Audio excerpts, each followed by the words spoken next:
Hello everyone, कैसे हैं सभी लोग। तो आज हम लोग करने वाले हैं ग्रुप डी 2026 के लिए ज्योमेट्री की क्लास, जिसमें 2026 में ग्रुप डी का जो एग्ज़ाम लास्ट शुरू में हुआ था और 2025 लास्ट में हुआ था, उसमें कुछ अच्छे अच्छे क्वेश्चन आए थे। उन सभी क्वेश्चनों को हम लेकर यहाँ पे आए हुए हैं। और अगर आप इस पूरी क्लास को देखते हैं तो बहुत सारी चीज़ें आपके एग्जाम में सेम टू सेम मिल जाएंगे या सेम कॉन्सेप्ट पे आपको चीज़ें मिल जाएंगे। यहाँ पे थोड़ा कॉन्सेप्ट और साथ में हम लोग क्वेश्चन सॉल्व करने का जो सबसे बेहतर तरीका हो सकता है उसके बारे में डिस्कस करने वाले हैं। तो स्टार्ट करते हैं आज की क्लास। और जिनका भी ग्रुप डी का टारगेट है, इस वीडियो को पूरा देखेंगे और अच्छे से समझेंगे, नोट्स बना के रखेंगे, जिससे कि आपको आने वाले एग्जाम में पूरी तरीके से इसका हेल्प मिल पाए।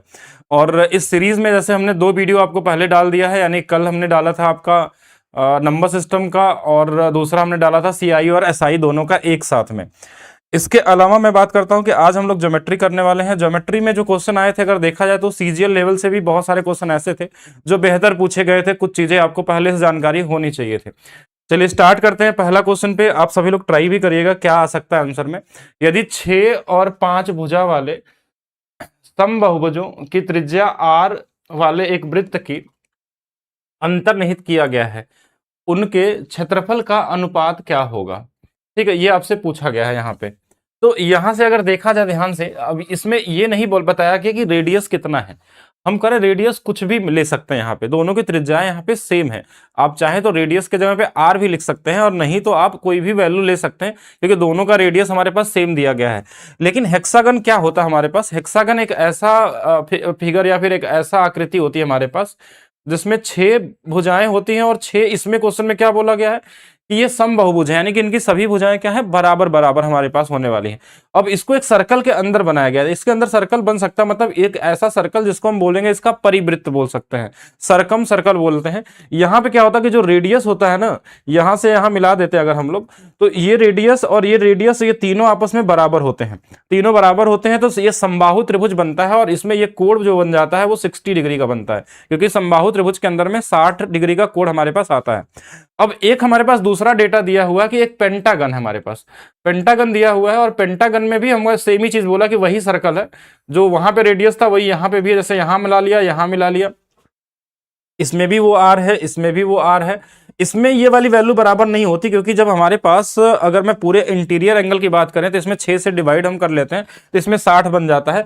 लेकिन यहाँ पे जो हमारे पास बनता है पेंटागन के अंदर में, ये जो कोण आता है, ये वाला कोण, तो ये वाली 72 की आती है, 72 डिग्री की आती है। तो अब हमको क्या करना है कि जैसे अगर हम इस तरीके से इसको मिला दे, इसके अंदर में मिला दे, तो इसके अंदर में 6 इक्विलेटरल ट्रायंगल बनते हैं। तो इसका एरिया निकालना बहुत आसान है।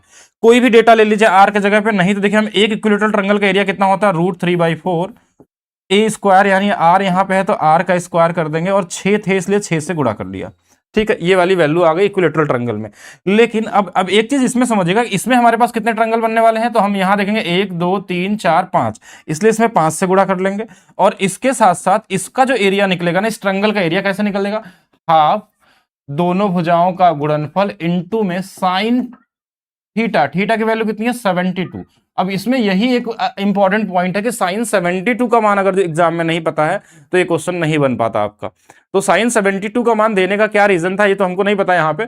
लेकिन ऐसे क्वेश्चनों में जब भी दिया जाता है तो कहीं ना कहीं उसकी वैल्यू दी जाती है। या तो आपको याद हो पहले से कि 18 का, 36 का, 72 का इनकी वैल्यू पता हो, तो हमने यहाँ पे क्या कर लिया, 1/2 कर लिया, आर स्क्वायर कर लिया, और साइन 72 का जो मान था वो हमने रख लिया यहाँ पे कि रूट में हमारे पास, वैसे आंसर में छुपा हुआ मान, तो ये 10 + 2√5 होता है, और नीचे में हमारे पास 4 होता है।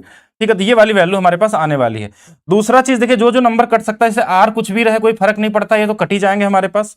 और यहाँ पे अगर मैं देखूं तो ये वाली वैल्यू देखिए, ये 4 जो है इस वाले 4 से भी कट जाएगा। ये वाली वैल्यू में अगर देखा जाए यहाँ पे, तो ये जो नीचे 2 बचा है ना, 2 का इधर गुणा कर देंगे तो 12 बन जाएगा, और ये √3 पहले से है तो √3 हो गया। और इधर वाली वैल्यू 5, और रूट में हमारे पास 10 + 2√5 आ जाएगा। और यही आपका पहला वाला ऑप्शन आपको दिख रहा होगा, और यही हमारे पास क्या होगा, आंसर होने वाला है। अब इसमें अगर इस लेवल के क्वेश्चन पूछे गए तो कहीं ना कहीं ये मेंसुरेशन को कहीं ना कहीं इसमें मिक्स किया गया है, और साथ में इसके अंदर में ज्योमेट्री एंगल का भी कहीं ना कहीं यूज है। आप चाहते तो यहाँ पे आप इक्विलेटरल ट्रायंगल ना करके आप यहाँ पे हाफ करके भी निकालते हैं, साइन 60 का मान रखते हैं, तो भी ये √3/4 कहीं ना कहीं क्रिएट हो जाता है आपका। तो दोनों तरीके से जा सकते थे। अब इसके अलावा आपको क्या जानना चाहिए पहले से, कि हमारे पास अगर कभी भी आपसे क्वेश्चन में पूछ ले हेक्सागन के बारे में, तो क्या क्या चीज आपको पहले से पता होनी चाहिए। सबसे पहला चीज, जो हेक्सागन में हमारे पास ये एंगल होते हैं, ये वाले एंगल, ये 120 डिग्री होते हैं। ठीक है, हमारे पास कितने होते हैं? 120 होता है, 120 होता है, 120 होता है। ठीक है, एक तो ये बेसिक जानकारी है,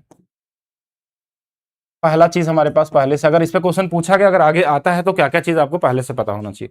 दूसरा चीज आपके पास इसके हेक्सागन के अंदर में मैं और बताऊं तो आप इसके अंदर में और चीज समझ सकते हैं कि जैसे कि अगर मैं इसको ऐसे मिला दूं यहां से, तो एक ऊपर में ट्रायंगल बनेगा, इसका एरिया भी पूछा जा सकता है। तो ये 120 हमारे पास है, ये वाली भुजा अगर ए है, ये ए है, और ये 120 हमारे पास है, ध्यान समझेगा। तो ये दोनों एंगल जो होंगे ना, ये 60 और 60 बन जाएंगे। तो ये एक आइसोसेलस ट्रायंगल बन जाता है, यानी कि समद्विबाहु त्रिभुज बन जाता है। और यहां से इसकी वैल्यू हम निकाल सकते हैं, कैसे? कोसाइन रूल से निकाल सकते हैं, हम चाहे तो इसके हाइट से निकाल सकते हैं, ये वाली हाइट निकाल के यहां से इसका हम पाइथागोरस से निकाल सकते हैं, किसी भी तरीके से निकाल लें, मतलब बहुत सारे अप्रोच हो सकते हैं। ये वाली वैल्यू हमको पता होनी चाहिए यहां से यहां तक। ये होता है a√3, अगर आप निकालते हैं इसको किसी भी तरीके से तो आपको डायरेक्ट पता होना चाहिए। और इसी को हम बोलते हैं, इसी को हम बोलते हैं स्मॉलेस्ट डायगोनल ऑफ हेक्सागन। यानी जो हमारा स्मॉलेस्ट डायगोनल ऑफ हेक्सागन पूछा गया है तो a√3 होता है, ये चीज आपको पता होना चाहिए। सेम इसी तरीके से हमारे पास हेक्सागन के अंदर में अगर मैं बात करूं और भी चीज जानना हो, वैसे तो इसके अंदर बोलना स्टार्ट करेंगे हम लोग तो बहुत सारा बन सकता है। अगर मैं एक देखिए यहां से यहां मिलाएंगे तो डायगोनल नहीं होगा, लेकिन यहां से यहां मिला देंगे तो वही वाला था ये a√3 वाला। इससे जो बड़ा बनेगा ना, ये यहां वाला बनेगा, देखिए यहां वाला, तो ये वाला तो वही a√3 है, कहीं से भी बना लीजिए। लेकिन ये जो बीच वाला है ना, इसमें देखिए दो इक्विलेटरल ट्रायंगल थे, अगर मैं इसको मिलाऊंगा तो ये वाला a और ये वाला a, तो जो लार्जेस्ट डायगोनल होता है, लार्जेस्ट डायगोनल हमारे पास होता है, वो होता है हमारे पास 2a होता है। तो ये चीजें हो गई बस एंगल से रिलेटेड और इनके स्मॉलेस्ट डायगोनल और लार्जेस्ट डायगोनल के बारे में। इसके अलावा आप हेक्सागन के अंदर में अगर और भी चीज समझना चाहें तो मैं बहुत सारी चीजें बता सकता हूं जो आपके लिए यहाँ पे जरूरी हो सकते हैं। जैसे यहाँ पे अगर मैं और बनाना चाहूं यहाँ पे, तो देखिए हम इसको क्या कर सकते हैं, अगर मैं यहाँ से इसको मिला दूं और इसको मिला दूं, तो ये ए है, ये ए है, ये ए है, ये ए है, और इसको यहां मिला देता हूं ऐसे तो 1 2 और 3, तीन हमारे पास समचतुर्भुज भी बन जाते हैं। जैसे क्योंकि हमको पता है कि ये वाला भी ए है, ये भी ए है, ये चारों भुजाएं बराबर तो समचतुर्भुज हो गए। बाकी आमने सामने कोण बराबर, आमने सामने के कोण बराबर, सामने पैरेलल होते हैं। तीन इसके अंदर में हमारे पास क्या बन जाता है, तीन हमारे पास रोम्बस बन जाते हैं, समचतुर्भुज बन जाते हैं। तो इनका भी एरिया अगर पूछा था किसी एक का तो आप निकाल सकते हैं। अच्छा, इसके अलावा और इसके अंदर में जानना चाहें आप कि और क्या क्या चीजें हम लोग बना सकते हैं, तो इसके अंदर में देखिए आप एक चीज और मैं निकालता हूं कि अगर इसको मैं यहां मिला दूं, इसको मैं यहां मिला दूं और इसको यहां मिला दूं, तो ये एक समबाहु त्रिभुज बनेगा, समबाहु त्रिभुज बनेगा, समबाहु त्रिभुज।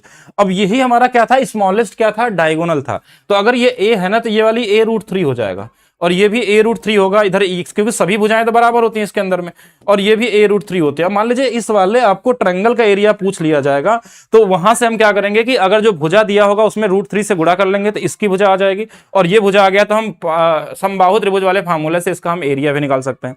ये हो गया।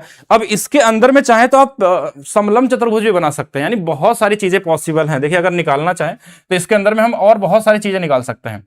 अगर और देखिए इसमें डिस्कस तो ज्यादा, देखिए यहां हमने मिला दिया। अब कभी बोल दिया कि मिड पॉइंट को निकाल दे, मिला दीजिए इनके। जैसे अगर किसी एक मिड पॉइंट को मिला दिया, इसमें हमने ले लिया भुजाओं के मध्य बिंदुओं को अगर मिला लेते हैं हम लोग, तो यहां से कोई फायदा इसमें होने वाला नहीं। तो यहां करते क्या हम लोग, चलिए पहले तो इसी को मिला लेते हैं। ये वाली वैल्यू थी हमारे पास, कि एक ये था और एक ये था, एक ये था। इनके मध्य बिंदुओं को अगर हम मिला लें तो यहां से भी हम इसकी वैल्यू पूछी जा सकती है, या फिर अगर इस समबाहु त्रिभुज है तो इसका केंद्रक बना दिया जाए और इसमें ये छोटा वाला एरिया आपसे पूछा जा सकता है। तो अगर ये केंद्रक बनता है तो ये तीनों एरिया आपस में बराबर होते हैं। पहले इस बड़े वाले का एरिया निकालेंगे, फिर इस छोटे वाले का निकाल सकते हैं, और इसके साथ साथ इसमें चाहे तो आप और बहुत सारी चीजें निकाल सकते हैं। मैं और थोड़ा सा डिस्कस करता हूं इस पर, ठीक है, इसको बना के। अब हम यहाँ पे क्या करते हैं इसको कि एक इसका मध्य बिंदु ले लेते हैं, एक इसका मध्य बिंदु ले लेते हैं, और इसका मिड पॉइंट ले लेते हैं। अगर इनको मिला दिया जाए तो ये भी एक हमारे पास समबाहु त्रिभुज बनता है, समबाहु त्रिभुज बनता है, इक्विलेटरल ट्रायंगल बनता है। और इसका एरिया आपसे पूछ लिया जाए तो क्या होने वाला है, अगर क्वेश्चन आएगा तो ये भी आ सकता है। तो इस वाले एरिया में अगर क्वेश्चन आपसे पूछा जाए तो कैसे निकाल सकते हैं हम लोग। तो अब देखिए ये डेटा निकलेगा कैसे, ये लंबाई कैसे निकाल सकते हैं। तो मैं एक छोटा सा एग्जांपल इसी को थोड़ा छोटा करके बताता हूं आपको। कि जैसे ये वाली बस इसका आधा बनाते हैं हम लोग, आधा आधा में ये ए था, ये वाला ए था, ये ए था, और ये सबसे बड़ा डायगोनल होगा बीच वाला जो, अगर इसको मिलाएंगे तो ये कितना था 2a था। और अगर इनके मध्य बिंदु को मिला दें तो इसकी जो वैल्यू होती है ना, ये a + 2a/2 होती है। अब ये क्यों होती है 3a/2? अब इसके पीछे का जो लॉजिक है हमारे पास वो है समलंब चतुर्भुज। समलंब चतुर्भुज जो आप पढ़ते हैं कि एक ट्रेपेजियम होता है, आमने सामने की भुजाएं समानांतर होती हैं, इधर वाले दो नॉन पैरेलल होते हैं, अगर इनके मध्य बिंदुओं को मिला दिया जाए तो इन दोनों के योग का आधा होता है। तो वही तो हमने किया, अगर ये वाला 2a था, ये a था, तो ये वाली वैल्यू, तो इसकी भुजा कैसे निकलेगी ये आप भी ध्यान रख सकते हैं इसके अंदर में। बाकी अगर बस सिर्फ इसके बारे में अगर हम बात करें, किसके बारे में, हेक्सागन के बारे में, तो आप यूट्यूब पे एक मेरा वीडियो ढूंढ सकते हैं, हेक्सागन बाय डीपी सर। उसमें आपको लगभग 1 घंटे से ज्यादा सिर्फ हेक्सागन के बारे में डिस्कस किया गया है, क्योंकि ये तो मैंने बस बेसिक जानकारी दी। इसके अंदर में सर्कल बन सकता है, इसका रेडियस पूछा जा सकता है, यहां पे एक सर्कल बना दिए या इस छोटे वाले में एक सर्कल बना दिए तो उसका क्या रेडियस, लेकिन उस लेवल तक नहीं जाएगा ग्रुप डी। लेकिन अगर आपसे ये पूछा गया है तो कहीं ना कहीं चीजें बन सकती हैं। फिर बात करते हैं हम लोग नेक्स्ट क्वेश्चन की तरफ। नेक्स्ट क्वेश्चन क्या था, ये कहीं कुछ क्वेश्चन इसमें कोऑर्डिनेट ज्योमेट्री के भी लिए गए हैं जो आपसे एरिया बेस वाले हैं। पंचभुज के शीर्ष दिए गए हैं और पंचभुज का क्षेत्रफल है, इसमें कोऑर्डिनेट दिया रहता है। कभी भी आपके पेंटागन हो सकता है, हेक्सागन हो सकता है, चतुर्भुज हो सकता है, ट्रायंगल हो सकता है, उनके कोऑर्डिनेट देके आपसे एरिया पूछा जाता है। तो इनका एरिया डायरेक्ट कैसे निकालेंगे, मेंटली कैसे निकालेंगे, उस पर चर्चा करेंगे। फार्मूला नहीं याद करना सभी के लिए। देखिए पहला वाला जो हमारे पास दिया है ना, वो क्या दिया, 0 और 0 दिया है कोऑर्डिनेट। दूसरा वाला दिया है 6 और 0 दिया हुआ, बस इसको लिख लीजिए। एक दिया है 8 और 3 दिया हुआ है, इसके अलावा 4 और हमारे पास 7 दिया हुआ है, इसके अलावा 0 और 4 दिया हुआ है। जैसे ये हमारे पास क्या होगा, ये हमारे पास दिए थे, इसमें आपको अगर एरिया निकालना तो जो शुरू वाला कोऑर्डिनेट होता है ना, इसको लास्ट में एक बार और लिख दिया करिए। कोई भी हो सकता है, ये 0 0 नहीं, यहां जो भी पहला रहेगा उसको लास्ट में लिख देना है। अब आपको डायरेक्ट आंसर निकालने के बारे में सोचना कैसे, पहले इसको गुणा करिए। देखिए 0 × 0 0 आ जाएगा, फिर 6 × 3 18 आ जाएगा, इनको जोड़ लीजिए। फिर 8 × 7 56 आ जाएगा, इनको जोड़ लीजिए। फिर 4 × 4 16 आ जाएगा, इनको जोड़ लीजिए। फिर लास्ट में 0 × 0 ये 0 ही आएगा। अब इन सभी को जोड़ के आप देख लीजिए कितना आ रहा है हमारे पास, और इसके साथ हमको घटाना क्या होगा। देखिए पूरे नंबर को अगर हम जोड़ लें तो हमारे पास कितना हो जाएगा, 6 और 6 12 और 8 हमारे पास 20 हो गया, और यहाँ पे 1 और 5 6 और 7 और 2 9 90 आ गया हमारे पास। ये पूरी वैल्यू 90 आ गई। अब सेम यही चीज उल्टा भी करना आपको, इधर से करेंगे तो कितना आएगा, 6 आएगा, 6 नहीं 0 आएगा, क्योंकि देखिए 0 × 6 में होगा। फिर यहां से करेंगे तो ये भी 0 आ जाएगा। फिर 3 × 4 करेंगे तो ये 12 आ जाएगा, और फिर हमारे पास 7 का गुणा 0 में होगा, 4 × 0 2 बार और 0 आ जाएंगे, यानी इसके अंदर में 12 आपको घटा लेना है। अब 12 घटा लेंगे हम 90 के अंदर में, तो बचेगा 78। अब ये जो हमारे पास आया है ना, ये एरिया नहीं है, ये 78 आया, ये हमेशा एरिया का डबल आता है। डबल आता है मतलब इसका आपको सिर्फ आधा कर लेना है, यानी एक बार इधर वालों का मल्टीप्लाई कर लेना है जोड़ के, और एक बार इधर वालों को मल्टीप्लाई करके, दोनों को जोड़ के जब डिफरेंस लेंगे उसका आधा कर लेंगे, और वही हमारे पास क्या होगा, आपका आंसर होगा, यानी 39 वर्ग इकाई होगा। इससे आप आंसर निकाल सकते हैं। क्या ये क्लियर है चीजें? तो क्लियर है तो आप कमेंट में जरूर बताइएगा। जैसे हम क्या करेंगे, पहले इधर वाला इधर वाला इधर वाला इधर वाला, तो हमने देखा कि ये वाला, अब मेंटली कैसे लगाना, एग्जाम में इतना लिखना नहीं है 0 0, आप अपने से कर सकते हैं कि ये 0 हो गया, ये 0 हो गया, ये 12 हो गया, ये 0 हो गया, तो एक तरफ 12 आया सिर्फ हमारे, इधर वाले में 0 था, ये 18 था, ये 56 था, ये 16 था, यानी इन तीनों को जोड़ा 90 था। 90 12 का डिफरेंस कर लिया, 78 का आधा कर लिया, कितना आ गया हमारे पास 39, यही आंसर होगा हमारे पास। चलिए आगे चलते हैं नेक्स्ट क्वेश्चन पे। चलिए आगे चलते हैं। आगे चलने से पहले मैं बता दूं कि मेरा एप्लीकेशन है maths by DP sir official है, और इस पे हमने संपूर्ण बैच की फीस जो थी वो कर दिया था सभी ग्रुप डी के स्टूडेंट के लिए 49 रुपीज। लेकिन अब ये इसका लास्ट टाइम है, मतलब कि अब ये आज रात तक, यानी कि लगभग 24 घंटे तक आपके पास ये प्राइस में आपको ये बैच मिलने वाला है, उसके बाद ये हट जाएगा। जिनको भी अपने स्पीड को 10 गुना तेज करना है, जिनका अभी ग्रुप डी का एग्जाम है या आगे कोई भी एग्जाम अगर आपको देना है रेलवे का, और वो चाहते हैं, अगर जिनको ग्रुप डी का देना है ना, मैं बस इतना बता सकता हूं कि अगर आपके पास ये एनटीपीसी वाला, ग्रुप डी वाला और टेक्नीशियन और इसके, और इसमें ज्यादा नहीं, थोड़े थोड़े जो वीडियो आपको बनाए गए हैं टॉप क्वेश्चन के हर टाइप के, उन क्वेश्चनों को पढ़ के आप 100% स्कोर कर सकते हैं। कोई भी नया क्वेश्चन नहीं आ रहा, सारे क्वेश्चन रिपीट हो रहे हैं। एनालिसिस हम लोग इसलिए कर रहे हैं कि जिससे कि आपको आइडिया लग जाए किस टाइप का आ रहा है, पढ़ना थोड़ा आसान हो जाता है, फिक्स हो जाता है कि हाँ यही वाला टाइप पढ़ लेके जाते हैं। तो उसमें से अगर 10-12 क्वेश्चन भी सेम रिपीट हो गया आपका सेम जैसा, तो आपकी स्पीड बढ़ जाती है और टाइम कम लगता है।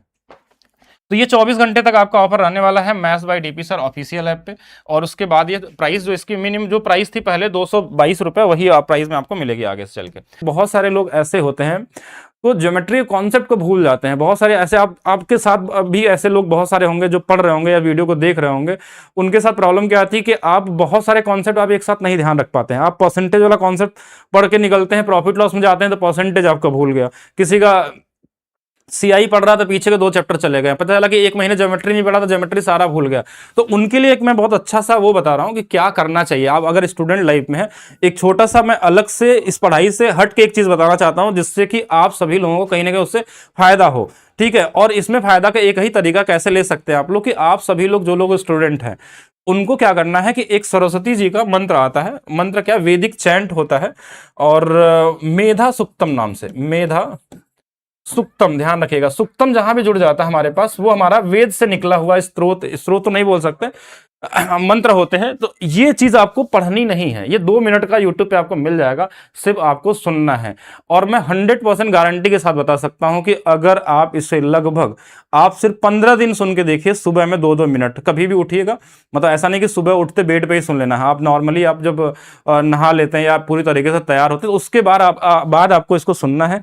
और 15 दिन बाद आप बताइएगा क्या चीजें आपको मेमोरी जो पावर होगा ना आपका कम से कम मिनिमम 10 गुना तेज हो सकता है, मे बी और ज्यादा हो जाए, जिसकी जितनी क्षमता होगी। सुनना है, एक चीज का ध्यान रखना है, इस्ट फेस में करके सुनना, मतलब आपका चेहरा क्या होना चाहिए जो सुनते समय इस्ट फेस में होना चाहिए। ये तो हो गई बाहर की बात है। अब आते हैं क्वेश्चन की तरफ। क्वेश्चन में हमारे पास क्या होगा, एक समबाहु त्रिभुज हमारे पास है एबीसी, तो समबाहु त्रिभुज हम बना लेते हैं एबीसी को, और इसका नाम रख लेते हैं ए है, बी है और सी है। समबाहु त्रिभुज हम किसको बोलते हैं, जब हमारे पास तीनों भुजाएं बराबर होती हैं और तीनों कोण हमारे पास क्या होते हैं इसके 60-60-60 डिग्री के होते हैं। अच्छा, और बाकी चीज भी डिस्कस करेंगे हम लोग समबाहु त्रिभुज में, क्योंकि यहां से क्वेश्चन आपको मिलता ही मिलता है। और बिंदु डी भुजा बीसी पे एक बिंदु है। अब डी कहीं भी हो सकता है, डी का मतलब हम कहां मान लें इसको, हम मान लेते हैं कि डी यहां पे है, ठीक है। ऐसे हमने मान लिया कि डी हमारे पास है, इस प्रकार स्थित है कि 3BD बराबर BC है। मतलब इसको ऐसा लिख सकते हैं क्या, BD और BC का जो अनुपात है वो 1 और 3 का है। मतलब यहां से लेके यहां तक अगर 1 होगा तो ये पूरा जो होगा ना ये वाला 3 होगा। ये क्वेश्चन में दिया गया, आप चाहे तो AD को मिला भी सकते हैं इस तरीके से, ठीक है। ये वाली वैल्यू हमारे पास आ गई। किसी को रेशियो छोटा लगे तो इसको 2 और 6 भी बना सकते हैं, जैसे चाहे वैसे कर लीजिए, कोई फर्क नहीं पड़ने वाला है। चलिए थोड़ा इजी बनाने के लिए हमने इसको और बड़ा कर लेते हैं, इसको हम क्या कर लेते हैं, इसको 2 लिख देंगे तो इसको 6 लिख सकते हैं, कोई फर्क नहीं पड़ेगा उससे। फिर हमारे पास बोला कि कुछ इसमें रिलेशन दिए हैं, इसमें से कौन सा वाला सही होगा। एडी का रिलेशन किसके साथ दिया है, एडी का जो रिलेशन हमारे पास इसमें सब में एबी के साथ दिया, मतलब ये वाली भुजा का इसके साथ क्या रिलेशन आ सकता है, ये आप सभी ऑप्शनों को देख के निकाल सकते हैं यहाँ पे। अब देखिए समबाहु त्रिभुज की एक बड़ी खास बात होती है कि अगर मैं इसमें हाइट बना दूं, कहीं पे भी हाइट जहां भी बने, ये हाइट बनाने के बाद ये क्या होता है कि ये इसको 2 बराबर भागों में बांट देता है। कोई भी समबाहु त्रिभुज हो या आइसोसेलेस ट्रायंगल जो दोनों बराबर भुजा होती है, उनके बीच से जब हाइट बनाते हैं या शीर्ष हम बोल सकते हैं शीर्ष लंब डालते हैं, तो वही हमारा मीडियन का भी काम करता है, वही हमारा। अब ये लाइन जो है ना, ये हाइट जो जिसमें 90 जोड़ दिया, ये हाइट भी है, ये मीडियन भी है, ये हमारा एंगल वाइज सेक्टर भी है, सभी के लिए काम करते हैं यहाँ पे। अब हाइट की वैल्यू समबाहु त्रिभुज में होती है √3/2a होता है। तो √3/2a की बात करें तो यहाँ a की वैल्यू 6 हमने माना था, तो ये तो फिक्स हो गया कि 6 ही होने वाला और ये भी 6 होने वाला। अगर मैं यहाँ 6 रख दूं इसके जगह पे तो ये 3√3 आ जाएगा, ये वाली वैल्यू। अब जैसे ये 3√3 आ गया तो कुछ और चीजें हम डिस्कस करते हैं। जैसे ये वाला 2 था, ये पूरा 6 था, तो यहां से लेके यहां तक हमारे पास क्या होना चाहिए, देखिए ये आधा तो करता है, तो आधा वाला यहां से यहां तक 3 होगा। ये वाला 3 क्यों, ये 3 होगा क्योंकि ये हाइट जो थी ये मीडियन का काम करती है। ये वाला यहां से यहां तक 2 है, तो ये वाला बीच वाला कितना बचेगा, 1 बचेगा। ये वाला 1, तो क्या ये 90 डिग्री, तो क्या ये नहीं निकाल सकते एडी। तो एडी की जो वैल्यू यहां पे आने वाली है वो 3√3 का स्क्वायर माइनस में हमारे पास 1 का स्क्वायर, नहीं प्लस का 1 का स्क्वायर। क्यों, क्योंकि देखिए ये 90 के सामने हाइपोटेनस है और ये रूट में भी आएगा। तो 9 × 3 27, 27 और एक 28, 28 का मतलब हमारे पास रूट में 28 आने वाला है, जिसको आप 2√7 भी बोल सकते हैं। मतलब ये वाली वैल्यू हमारे पास 2√7 आ जाएगी। 2√7 ही आ रही है ना, 4 × 7 तो 2 बाहर आ जाएगा। अब हमारे पास जो भी वैल्यू दिया उसको हम रख के चेक कर सकते हैं। जैसे देखिए हमको ये पता चल गया और ये पता चल गया, तो हम किसी भी ऑप्शन में रख के चेक कर सकते हैं। और दूसरा चीज अगर मैं देखूँ इसके अंदर में 7 है, 2 है और 3 है और 6 है, तो यानी 9 के मल्टीप्लिकेशन वाला हो सकता है, ये भी हो सकता है, ये भी हो सकता है। बाकी अब ये तो बाद की बात, हम चेक करते हैं। जैसे हमने यहाँ रखा था 7, एडी का स्क्वायर रखेंगे तो देखिए यहाँ पे 2 का स्क्वायर 4 और गुणे में 7, ये वाली वैल्यू इधर आएगी। इधर रखेंगे तो देखिए 9, अब 9 इधर तो कहीं दिख ही नहीं रहा है, तो इसमें तो बनेगा ही नहीं।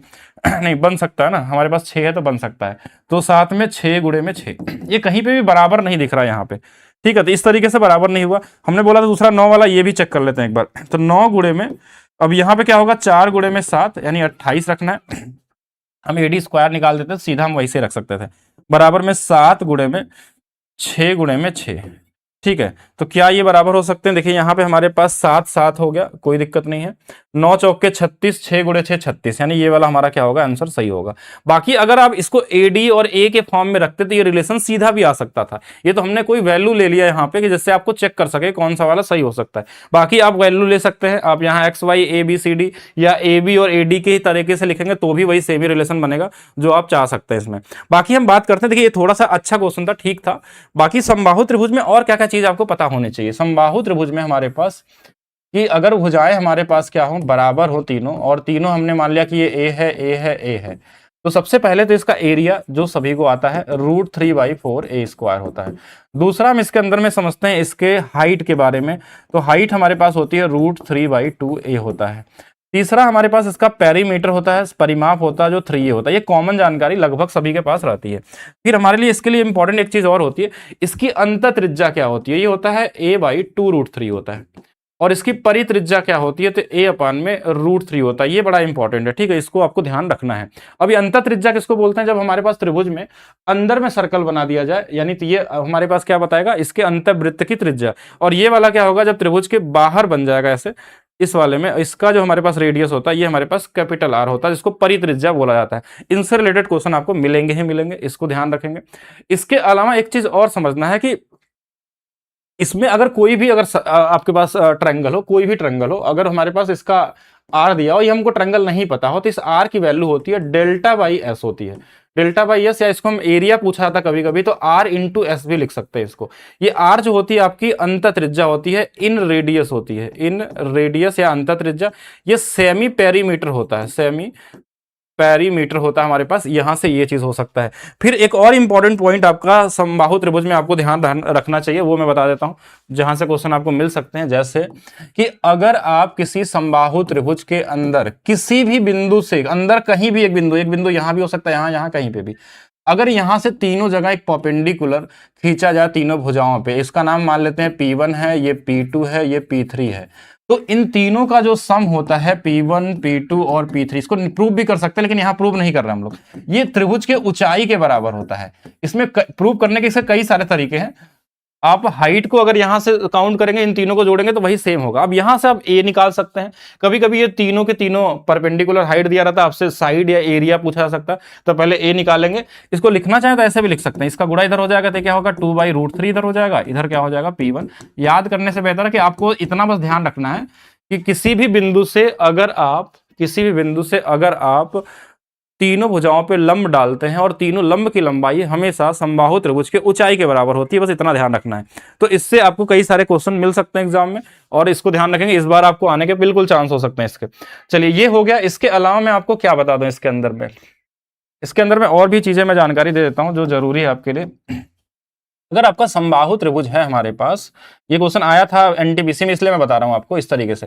अगर हम इसके अंदर में एक सर्कल ऐसे बनाते चले जाएं, और ये सर्कल और भी आगे ऐसे जहां तक भी जाए, ये अगर ये समबाहु त्रिभुज है और ये वाला 60 डिग्री का एंगल है, तो ये जो R1 है, R2 है और R3 जो भी बनेगा, तो इनका जो अनुपात होता है R4, जितने भी सर्कल बना जाए 3 गुना पे चलता है, 1 से 3, 3 से 9, 9 से 27। तो कभी मान लीजिए इसका रेडियस दिया हो और इसका पूछ ले, तो 1 की वैल्यू दिया हो तो 9 की वैल्यू निकाल सकते हैं, इसका दिया हो इसका निकाल सकते हैं। तो ये अनुपात आपको पता होना चाहिए समबाहु त्रिभुज के अंदर में, अगर इसमें पूछा जाए तो। बाकी इसमें और भी रिलेशन बनते हैं, इसमें एक और रिलेशन बन के आता है, अगर ये कोई भी त्रिभुज होता, तो अगर मान लीजिए हमको त्रिभुज के बारे में नहीं पता है और इस तरीके से हमने 3 बना लिए कि R1 है, R2 है, R3 है, तो ये हमेशा GP में ही होते हैं। R1, R2, R3 ये हमेशा किसमें होते हैं, GP सीरीज में होते हैं। तो GP सीरीज में क्या होता है कि जो दूसरा वाला पद का स्क्वायर जो होता है पहले और तीसरे के क्या होता है, गुणनफल के बराबर होता है, जिसको हम सार्व अनुपात बोलते हैं।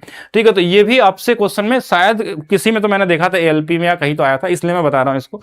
तो ये भी चीज आप ध्यान रख सकते हैं। बाकी ये समबाहु त्रिभुज, देखिए इसमें तो ये होगा कि GP में, लेकिन अगर वो 60 डिग्री आ गया तो ये फिक्स है कि 139 और 27 के फॉर्म में आगे बढ़ता जाएगा, किसी का भी दे देगा, उसमें आप निकाल सकते हैं। और हम समबाहु त्रिभुज में बात करें तो एक और चीज समझ सकते हैं, ज्योमेट्री के अंदर की मैं बात करूं तो, कि जो समबाहु त्रिभुज में हमारे पास ये हाइट जो खींचते हैं आप ना, इसके अंदर में जो हमारे पास यही हाइट हमारा मीडियन का भी काम करती है। मीडियन है, यही हमारा क्या है, हाइट भी है, यही हमारा एंगल बाई सेक्टर भी है, एंगल बाई सेक्टर कोण समद्विभाजक है। तो इसलिए जो इसका सेंट्रॉइड होता है, मान लीजिए जहां इसका केंद्र है, मतलब इसके जो ये वाला केंद्र है ना, यहीं पे ये केंद्रक भी होता है इसका, और यहीं पे हमारे पास इसका अंत केंद्र होता है, इन सेंटर भी होता है, यहीं पे आर्थो सेंटर भी होता है, और यहीं पे हमारे पास और कौन सा सेंटर बच गया। वैसे तो सेंटर की मैं बात करूं तो 6000 से ज्यादा सेंटर होते हैं त्रिभुज के अंदर में, लेकिन हमारे एग्जाम में मैक्सिमम 4 का हम मैक्सिमम सबसे ज्यादा यूज करते हैं, ठीक है, कि 4 से ही हम लोग यूज करते हैं। तो इसमें एक ही पॉइंट पे होता है, एक क्वेश्चन बनता है आपके एग्जाम में कि कौन सा ऐसा त्रिभुज है जहां पे सभी के सभी केंद्र एक बिंदु पे स्थित होते हैं, या एक लाइन पे तो नहीं बोल सकते, एक लाइन पे अगर बोलेंगे तो वो हो जाएगा समद्विबाहु त्रिभुज, एक ही बिंदु पे एक ही जगह पे होते हैं। तो इसलिए जो नीचे वाला होता है ना, इनका अनुपात भी 2:1 का होता है। 2:1 का अनुपात होता है कब, जब समबाहु त्रिभुज होगा। अगर मान लीजिए 2:1 के अलावा भी अलग अलग त्रिभुज में अलग अलग बन सकते हैं, और इसमें ये नीचे वाला जो होता है ना, ये इन रेडियस होता है, ऊपर वाला परित्रिज्या होता है, अंदर वाला परित्रिज्या। यानी कि अगर कभी आपसे ये पूछ लिया जाए कि कोई, अगर हम इसके अंदर में अंतः केंद्र है, इन सेंटर है, इन सेंटर का मतलब जो इसमें सर्कल बनेगा, इससे यहां बनाएंगे तो ये 90 बनेगा, ये 90 बनेगा, और ये 90 बनेगा। और ये मान लीजिए आर है, ये आर है, ये आर है। आपसे 3R पूछा जाता कभी कभी कि इन तीनों जो लंब है इनका योग कितना होगा अगर वो अंतः केंद्र से तीनों भुजाओं में डाले जाएं, तो ये फिक्स हो जाएगा। देखिए अंतः त्रिज्या होती है कितनी, ये होता है हमारे पास a/2√3, बस इसी में 3 से गुणा कर देंगे, हमारा आंसर आ जाएगा। यहां से तीनों का योग निकल जाएगा, या तीनों को 3 बार लिख कर जोड़ लीजिए। बाकी और कुछ चीजें होंगी तो आगे भी डिस्कस करेंगे हम लोग इसके अंदर में, ठीक है। नेक्स्ट क्वेश्चन पे चलते हैं। एक चतुर्भुज के शीर्ष दिए हुए हैं, चतुर्भुज हमने क्या बोला, कुछ भी दिया हो आप ऐसे लिखना, कैसे, 2 और 3, 5 और 7, 10 और 6, 7 और 2, जो शुरू में उसको एक बार लास्ट में लिख दीजिए, जो शुरू में है लास्ट में। कैसे करना है, पहले इधर वाला कर लीजिए, 7 दूना 14, ऐसे लिख दीजिए 14, 5 6 30, 30 लिख दीजिए। आप डायरेक्ट भी जोड़ सकते हैं, ये वाला 20 और ये वाला 21। एक तो इधर वाला हो गया, दूसरा वाला हम इधर वाला करेंगे, ये वाला 15, ये वाला हमारे पास 70, और ये वाला 42, और लास्ट में ये वाला 4। अब इनको घटाना है, बस आपको घटाना है। अब घटाने का तरीका वो कैसे भी हो सकता है, जैसे 30 20 50 और 20 70, तो 70 से ये 70 कट गया, घटेगा तो इसमें एक लेकिन बचा, इसमें एक ही ज्यादा था हमारे पास।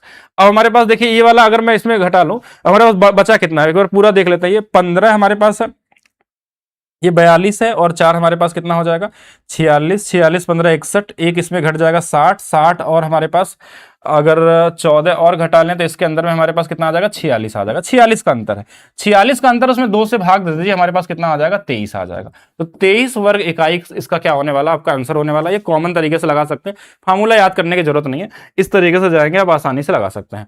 फिर हम बात करते हैं नेक्स्ट क्वेश्चन। कुछ ये आसान क्वेश्चन भी आपके एग्जाम में पूछे गए थे, लेकिन डेटा कैलकुलेटिव कर दिया गया था कि 3 भुजाएं दी गई हो, और इस वाले सेंटीमीटर लंबी भुजाई, हाँ, इस लंबाई वाले भुजा पे संगत इसकी ऊंचाई। संगत ऊंचाई क्या होती है, जैसे अगर कोई त्रिभुज हम बात करते हैं, ऐसे बना लिया।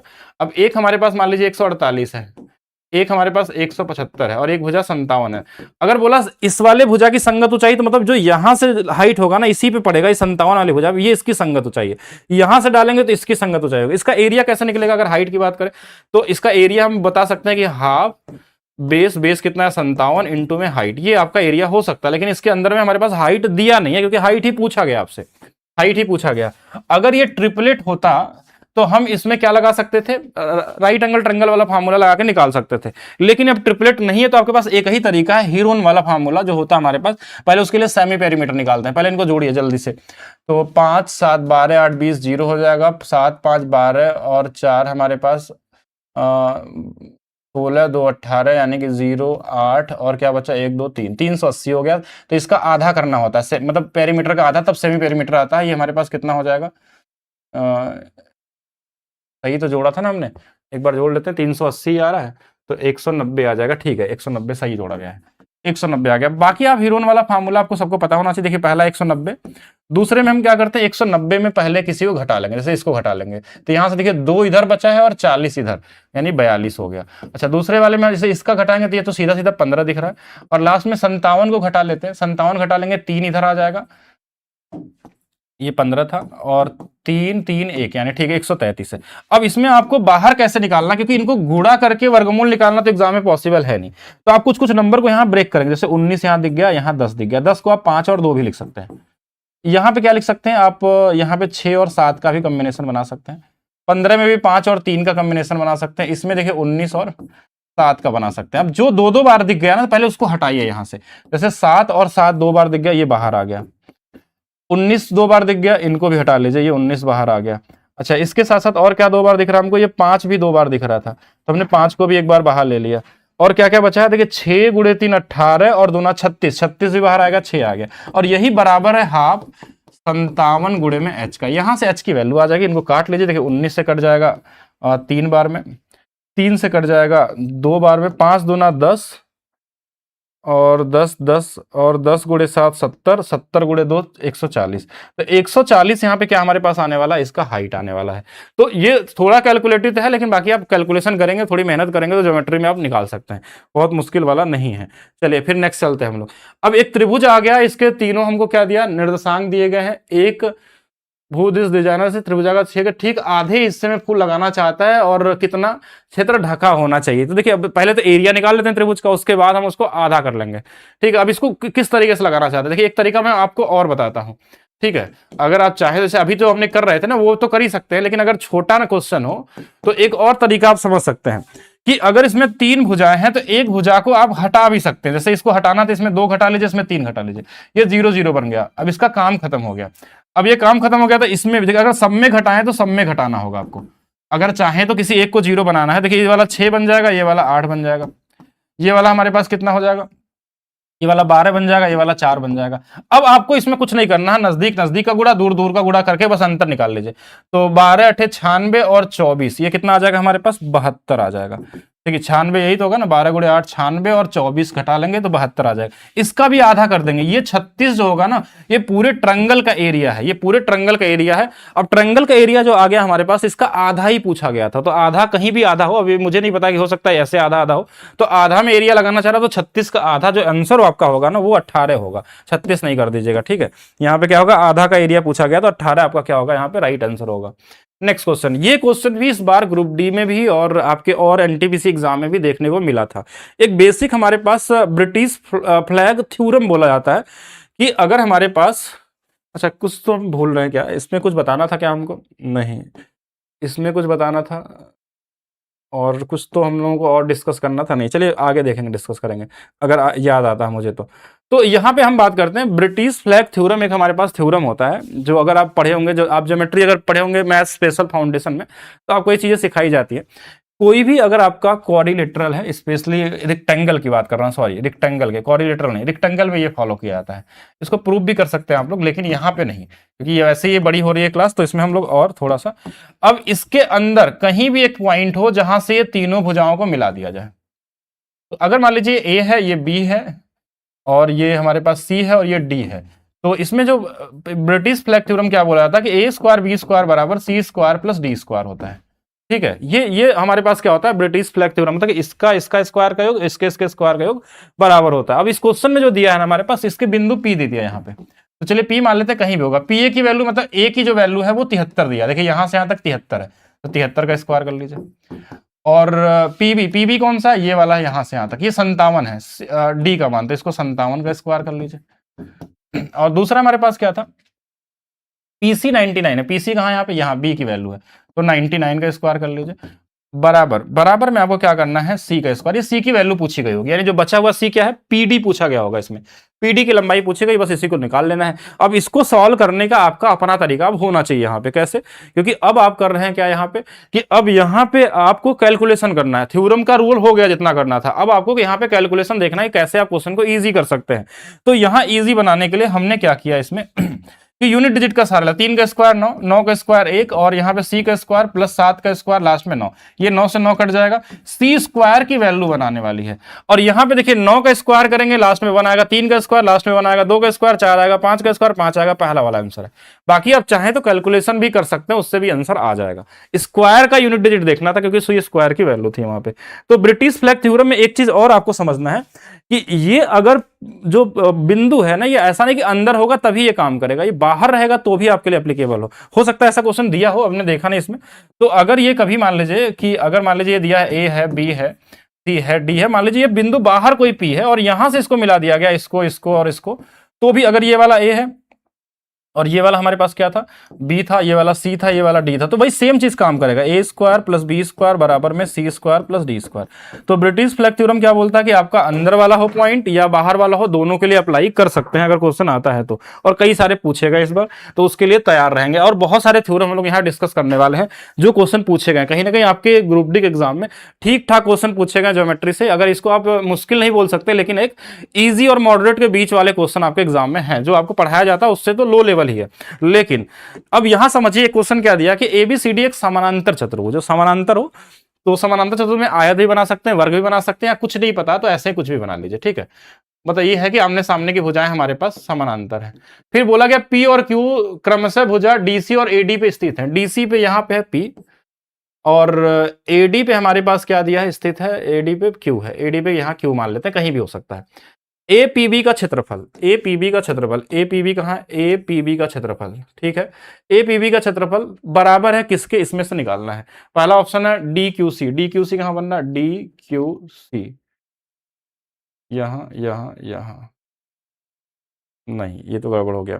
B Q C, B Q C, हाँ ये बन जाएगा, ये इसके बराबर होगा, यानी ये वाला आंसर हो जाएगा बी क्यू सी। अब बोलेंगे कैसे इतना जल्दी आप बता सकते हैं। बहुत कॉमन सा एक बेसिक प्रॉपर्टी होती है, जब भी हम रेक्टेंगल पढ़ते हैं या समचतुर्भुज पढ़ते हैं तो उसमें ये बताया ही जाता है आपको। यहाँ मैं बताता हूँ कैसे होता है आपको, इसको मैं प्रूफ भी कर दूंगा कि बहुत छोटा प्रूफ है इसका, ठीक है। तो कोई भी आयत हो या समचतुर्भुज हो, जैसे मान लीजिए हमने यहाँ से एक ट्रायंगल बना लिया, कोई भी पॉइंट यहाँ पे हो, जैसे हमने जो उसमें बनाया था। अब हमको पता है कि अगर मान लीजिए आयत है, सपोज करिए आयत मान लेते हैं इसको हम लोग, ये 90 डिग्री होगा। अब इसकी जो हाइट होगी ना, यही हाइट होगी। जैसे मान लीजिए ये वाला एल था और ये वाला बी था, तो इसका एरिया कितना होगा, हाफ एल इंटू में बी। बोलेंगे हाफ क्यों कर दिया, क्योंकि पूरा एल भी तो पूरा एरिया है, और ये हाइट है, तो इसके लिए भी वही हाइट तो होगी, जो बी यहाँ है वही बी यहाँ पे होगा, तो हाफ एल इंटू बी होगा। अब इसी को हमने क्या किया ना, थोड़ा सा इधर घुमा दिया, ध्यान समझिएगा। इसी को अगर हम हमारा मन किया यहां ना करके, हम ये पॉइंट हमारा डी था, हमने इस बार इसको यहां कर दिया ऐसे, ध्यान से देखिएगा। अभी भी वो एल है, अभी भी वो बी हमारे पास है, और यहां भी हाइट वही होने वाली है, तो यहां भी एरिया वही आएगा, हाफ एल इंटू बी।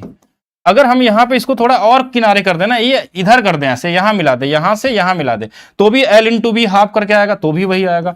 अगर हम मान लीजिए यहां पे इसको ऐसे मिला देते हैं, कहां मिला दें, यहां और यहां मिला दें, तो ये वाला एरिया, ये वाला एरिया, ये पूरा एरिया आपस में बराबर है। लेकिन वही सेम चीज में हम पलट दें इसको, पलटने का मतलब अब इसको जो हम लंबाई को हम बेस मान रहे थे, हम इधर बेस बना ले इसको। वही सेम चीज देखिए यहां पे करिए ऐसे, कि अब इधर वाले ट्रायंगल बना ले इस वाले पे, देखिए वही सेम चीज आएगा। अब यहां पे देखिए अगर ये 90 है, ये भी 90 है, 90 है, इस बार ये बी जरूर है, इस बार ये लंबाई जो है ना, ये आपका हाइट का काम करेगा। यहाँ पे ये यहां से लेकर यहां तक 90 बनेगा, क्योंकि ये 90 डिग्री अगर है तो इसका ये एल होगा, तो इसका भी एरिया वही आएगा, हाफ एल इंटू में बी। अब देखिए एल इंटू में बी लिख लीजिए या बी इंटू में एल लिख लीजिए, बात तो एक ही चीज होने वाली है। मतलब कि इससे ये पता चल गया आपको कि अगर यहां से आपको निकालना है, अगर ऐसा अगर कोई हमारे पास, अगर मान लीजिए यहां से यहां तक बना दे, जो इसका एरिया होगा, मान लीजिए इसका एरिया दिया है आपको ए स्क्वायर, ठीक है, इसका एरिया दिया ए स्क्वायर, और आपसे पूछा जाए इसका एरिया बताइए, तो यहां से लेकर यहां तक ब्लू वाला बताइए। अगर हमने बोला कि ब्लैक वाला एरिया जो है, ब्लैक वाला एरिया ए स्क्वायर है, तो ब्लू वाला जो कलर है उसका एरिया क्या होगा, तो दोनों के सेम ही होंगे, क्योंकि यहां भी एल इंटू बी ही बनेगा और यहां भी एल इंटू बी ही बनेगा। और यही वो क्वेश्चन था जो इसमें हम डिस्कस कर रहे थे कि जो इसका एरिया हमारे पास आने वाला है, वही एरिया इधर से भी वही सेम ही बनेगा। और भी कहीं ट्रायंगल बना लीजिए ना इसमें, कहीं पे भी बस देखिए एल इंटू बी आना चाहिए बेस और हाइट में, तो वही तो इसके बराबर आ रहा है। बाकी और एपीडी के क्षेत्रफल के, एपीडी नहीं, कहां हो गया हमारे पास चतुर्भुज एपीडी, डी नहीं, इससे तो नहीं होगा। इसमें एक चीज और नोट कर सकते हैं कि ये जो हमारे पास था, यहाँ पे जो क्वेश्चन था, इसमें आप जो देख रहे हैं ना, हाफ एल बी आ रहा है, यानी जो भी ये ट्रायंगल बनना है ना, इस चतुर्भुज का आधा आ रहा है। चतुर्भुज क्या आ रहा है, आधा आ रहा है, चतुर्भुज का आधा आ रहा है, ध्यान रखेंगे इसमें। चलिए नेक्स्ट चलते हैं क्वेश्चन पे, इतना समझ गए होंगे तो आगे नेक्स्ट क्वेश्चन करते हैं। पीएमएन एक हमारे पास क्या है, त्रिभुज है, तो त्रिभुज बना लेते हैं पहले। तो त्रिभुज हमारे पास, त्रिभुज का नाम क्या दिया हुआ है, पी है, एम है और एन है। फिर अगला लाइन क्वेश्चन में दिया गया है कोण P बराबर 76 है, ये वाला 76 दिया हुआ है। अच्छा, एम एन पे बाह्य कोण को समद्विभाजन एक दूसरे को बिंदु पे प्रतिच्छेदित करते हैं O पे, ठीक है, O तो दिया नहीं है लेकिन मान लेते हैं। बाह्य द्विभाजन क्या होता है, बाह्य कोण क्या होता है, जैसे अगर मैं इस लाइन को ऐसे बढ़ा दूं तो ये भी बाह्य कोण M का, और इसको भी मिला दूं तो ये भी बाह्य कोण होगा N का होगा। लेकिन जब इनका हम द्विभाजन करेंगे तो ये इधर भाग जाएगा, ये इधर भाग जाएगा, ये कभी मिल नहीं सकते हैं, क्योंकि ये मिलेंगे नहीं, यहाँ क्वेश्चन ने बोला मिले हैं, यानी कि इसमें क्या हुआ कि इस m पे एक और बनेगा, ये वाला मिलेगा, इसी को जब इधर बढ़ा देंगे इधर, और इस वाले को लाइन को इधर बढ़ा देंगे इस वाला, तो ये कहीं ना कहीं तो जाके मिल जाएगा। देखिए यहाँ नीचे थोड़ा जगह कम हो रहा है, तो हम मान लेते हैं यहाँ O पे मिलते हैं, और इसी की वैल्यू आपसे पूछी गई MON का। अब ये चीज आपको पता होना चाहिए, ये होता है 90 माइनस में अपोजिट जो एंगल होता है, जैसे P है तो P/2 का आधा होगा, तो यहाँ पे जो आंसर आएगा 90 माइनस 76/2, 90 माइनस में 38 ही होगा ना, 38 दूना 6, ठीक है, तो लास्ट में 2 वाला कौन सा, 52 वाला, तो 52 हमारे पास क्या होगा, आपका आंसर होगा। अब इसमें कुछ चीजें आपको जाननी चाहिए जो आगे आपको हेल्प करेंगी। ये हमारा क्या है, एंगल बाई सेक्टर की एक प्रॉपर्टी है ट्रायंगल के अंदर में। एंगल बाई सेक्टर जो होते हैं इसमें 5 तरीके के हमारे पास वो क्वेश्चन बन सकते हैं। पहला केस नंबर 1 कि अगर हमारे पास एंगल बाई सेक्टर की बात हो रही है और हमने क्या किया कि इसका angle by sector interior angle by sector, जब अंदर में काटेगा तो इसको बोलते हैं आंतरिक कोण द्विभाजन। ये वाला अगर O है तो अगर इस O की वैल्यू चाहिए, यहाँ पे O की वैल्यू चाहिए या हम बोल सकते हैं BOC की वैल्यू चाहिए अगर हमको, तो यहाँ पे ये क्या होगा 90 प्लस हमारे पास ये क्या उड़ता हुआ आ गया, तो खुद से ही लिख डालेगा। चलिए तो 90 प्लस A/2 हो गया, यहाँ पे 90 प्लस A/2 हमारे पास क्या होगा, ये हो गया सबसे सीधा वाला कॉमन वाला। दूसरा हमने क्या बताया था कि अगर ये बाह्य कोण जब मिलते हैं तो बाह्य कोण ये नीचे वाला ही मिलते हैं, ठीक है, बाह्य कोण नीचे वाला ही मिलते हैं, और ये नीचे जाके मान लीजिए O पे मिल गए या कहीं पे मिल गए, ये वाला A अगर है तो ये वाला 90 माइनस A/2 होता है। अंदर वाले में प्लस और बाहर वाले में क्या होता है, माइनस होता है। और ये जो पॉइंट होता है जहां मिलते हैं ना, इसको हम बोलते हैं एक्स सेंटर। इससे क्वेश्चन तो शायद नहीं पूछा जाता आपके एग्जाम में, इसको बोलते हैं बाह्य केंद्र। एक ऐसा भी केंद्र होता है जो त्रिभुज के बाहर होता है, उसको बाह्य केंद्र बोलते हैं। और इसको भी अगर आप मिलाएंगे ना तो इस पर एक सर्कल बनता है जो इसको टच करता है, और बहुत सारी चीजें इसके अंदर में, उनके रेडियस, उनके अंतर त्रिज्या, बहुत पॉसिबिलिटी है। ये 2 केस तो आपने यहाँ पे देखा हमारे पास। फिर हम बात करते हैं इसके आगे इंपॉर्टेंट केस। कभी कभी इस क्वेश्चन में आपसे ये पूछ ले, मान लीजिए इस बार आप गए एग्जाम देने, आपको कुछ नया दे दिया, बोला इसका इंटीरियर एंगल बाई सेक्टर ले लीजिए। अब एंगल बाई सेक्टर का मतलब भी समझिएगा, ये दोनों कोण आपस में बराबर होने चाहिए। और एक बोला कि इसका बाहर वाला ले लीजिए, इसका इंटीरियर बाई सेक्टर, तो ये वाला अगर मान लीजिए थीटा होता है तो ये वाला 2 थीटा होता है, ये इसका डबल होता है, ठीक है। तो अब जैसे एंगल बाई सेक्टर का मतलब ये वाला बराबर बराबर मान लीजिए, इसको बराबर मान लीजिए, तो एक बाहर वाला कोण है, एक अंदर वाला कोण है, तो ये जो एंगल बनेगा इसका डबल बन जाता है। इसका यूज हम सर्कल में भी कहीं ना कहीं करते हैं, वो आगे समझेंगे हम लोग। तो एक केस ये बन गया। एक और सबसे इंपॉर्टेंट केस है जो सबसे ज्यादा आपके एग्जाम में आता है, कि अगर आप एंगल बाई सेक्टर बनाते हैं, एंगल बाई सेक्टर मान लीजिए, एंगल बाई सेक्टर मतलब ये कोण और ये कोण हमारे पास बराबर है, तो इस केस में हमारे पास क्या होगा, इस केस में हमारे पास क्या होने वाला है, अब इसको तो पकड़ना ही पड़ेगा मुझे, नहीं तो क्लास में पढ़ाने ही नहीं देगा। तो अब देखिए यहां पे हमारे पास क्या होगा कि अगर हमारे पास ये रेशियो एंगल बाई सेक्टर है, तो इसमें अगर मान लीजिए ए है, ये बी है, और ये एक्स है, ये वाई है, तो इनका अनुपात बराबर होता है, A/B बराबर X/Y। तो कभी कभी क्या होगा कि इसमें ये डेटा दिया रहेगा आपको अनुपात, और इसका पूरी वैल्यू दिया रहेगा, तो उसी अनुपात में इन दोनों को अलग अलग बांट सकते हैं। इसमें बहुत सारे, इसमें और भी बनते हैं। अगर ये एंगल बाई सेक्टर मान लीजिए बाहर की तरफ बनेगा तो भी वही रेशियो बनता है, सेम रेशियो, अलग नहीं आता है। और केसेस देखना चाहे तो इसमें देख सकते हैं, एक हाइट हो, एक एंगल बाई सेक्टर हो, ये वाला हाइट है, ये वाला एंगल बाई सेक्टर है। एंगल बाई सेक्टर मतलब जो कोण को भागे, और ये हाइट जो है 90 डिग्री बना, इनके बीच का कोण अगर मान लीजिए थीटा है, ये अल्फा है, ये बीटा है, तो इस थीटा की वैल्यू हमेशा अल्फा माइनस बीटा/2 होती है। ये मॉड में रहता है, मॉड का मतलब हमेशा पॉजिटिव वैल्यू लेनी है, ठीक है। ये भी हो सकता है, और केसेस बन सकते हैं, इतना सफिशियंट अभी के लिए फिलहाल में आपको। चलिए नेक्स्ट क्वेश्चन की तरफ चलते हैं। XYZ में भुजा XY 12 सेंटीमीटर, तो पहले तो त्रिभुज बना लीजिए XYZ। ये समझ पा रहे हैं या नहीं समझ पा रहे हैं? ऐसा अगर आपको नहीं समझ में आएगा तो और भी डिटेल में बताया जा सकता है कि XYZ हमारे पास क्या है, एक त्रिभुज है जिसमें XY की वैल्यू 12 दिया हुआ है और YZ की वैल्यू 15 दिया हुआ है, कोण Y दिया हुआ है 120 दिया हुआ है। आपसे XZ पूछा गया, मान लीजिए इसका नाम हम X मान लेते हैं, ये X आपसे पूछा गया है। अब ये क्वेश्चन भी कहीं ना कहीं रेलवे ग्रुप डी में पहले कभी आया होगा कि नहीं आया होगा। ये होता है कोसाइन रूल, एक होता है हमारे पास, जैसे साइन रूल होता है वैसे कोसाइन रूल का भी हम लोग प्रूव करते हैं, और उसी कोसाइन रूल से हमारा हीरोन फार्मूला भी बनता है। उसी कोसाइन रूल से बहुत सारे थ्योरम प्रूव होते हैं आपके, जैसे स्टीवर्ट थ्योरम जो निकलते हैं हमारे पास ज्योमेट्री के अंदर में, बहुत सारे थ्योरम कोसाइन रूल का हेल्प से बनता है, बहुत सारे फार्मूले भी बनते हैं। तो यहाँ पे कोसाइन रूल नहीं पढ़ने वाले हम लोग, यहाँ पे हम ये पढ़ेंगे कोसाइन रूल का एप्लीकेशन, कि जो भी भुजा हमको निकालनी होती है, अगर मान लीजिए 2 भुजा और एक कोण दिया है और एक भुजा पूछी गई, तो जो भी भुजा निकालनी गई हो x², अब उसके सामने जो भुजा बची हुई, जैसे ये हो गया 12 का स्क्वायर प्लस 15 का स्क्वायर प्लस 2, ए और बी जो भी होगा ये हमारे पास 2ab मतलब हमारे पास कितना हो गया 12 गुणे में 15। मैं इसका फार्मूला भी लिख दूंगा अलग से। और साथ में ये कॉस के साथ ये डिग्री आता है, कॉस के साथ, इसीलिए तो कोसाइन रूल होता है। अब यहां से आंसर तो आप निकाल सकते हैं बड़े आसानी से। 144 थोड़ा लिखते हैं हम लोग 225 और प्लस में हमारे पास, सॉरी यहाँ थोड़ा माइनस लिख दिया मैंने, प्लस लिख दिया, ये माइनस होता है, ठीक है, ये माइनस होता है। फार्मूला लिखेंगे तो अभी ध्यान दे देंगे हम लोग। 12 गुणे 15 180 गुना 360 हो गया। ये हमारे पास कितना आ गया माइनस में 360 गुणे में, ये इसकी वैल्यू होती है -1/2, तो ये इससे कट जाएगा, ये हमारे पास कितना आ जाएगा 180 आ जाएगा, ये माइनस इसको प्लस बना देगा। अब यहाँ पे देखिए कितना बन रहा है हमारे पास, 0 है, 5 और 4 9 आ जाएगा, 8 2 10 और 4 14 आ जाएगा, और 1 2 3 4 5 आ जाएगा। ये रूट में आएगा क्योंकि एक्स स्क्वायर है। इसको किससे काट सकते हैं, 9 कट जाएगा, 5 4 9, 9 कटने वाला, मतलब इसके अंदर में 9 जरूर आने वाला है। 9 से काट लीजिए, 9 6 54 61 आ जाएगा, ये 3 रूट में 61 बन जाएगा।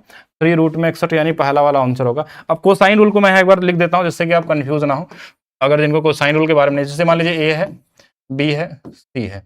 ए के सामने वाली भुजा ए, बी के सामने वाली भुजा को हम बी मानते हैं और सी के सामने वाली भुजा को सी मानते हैं। तो अगर मान लीजिए हमको ए की वैल्यू निकालनी है, ए स्क्वायर की, तो जो ये बचे हुए भुजा होंगे ना, बी स्क्वायर प्लस सी स्क्वायर माइनस में 2, इन्हीं के साथ ये बी सी, लेकिन इसमें कोड जो होगा ना ए वाला होगा, इसके सामने वाला होगा, यानी कॉस ए होगा।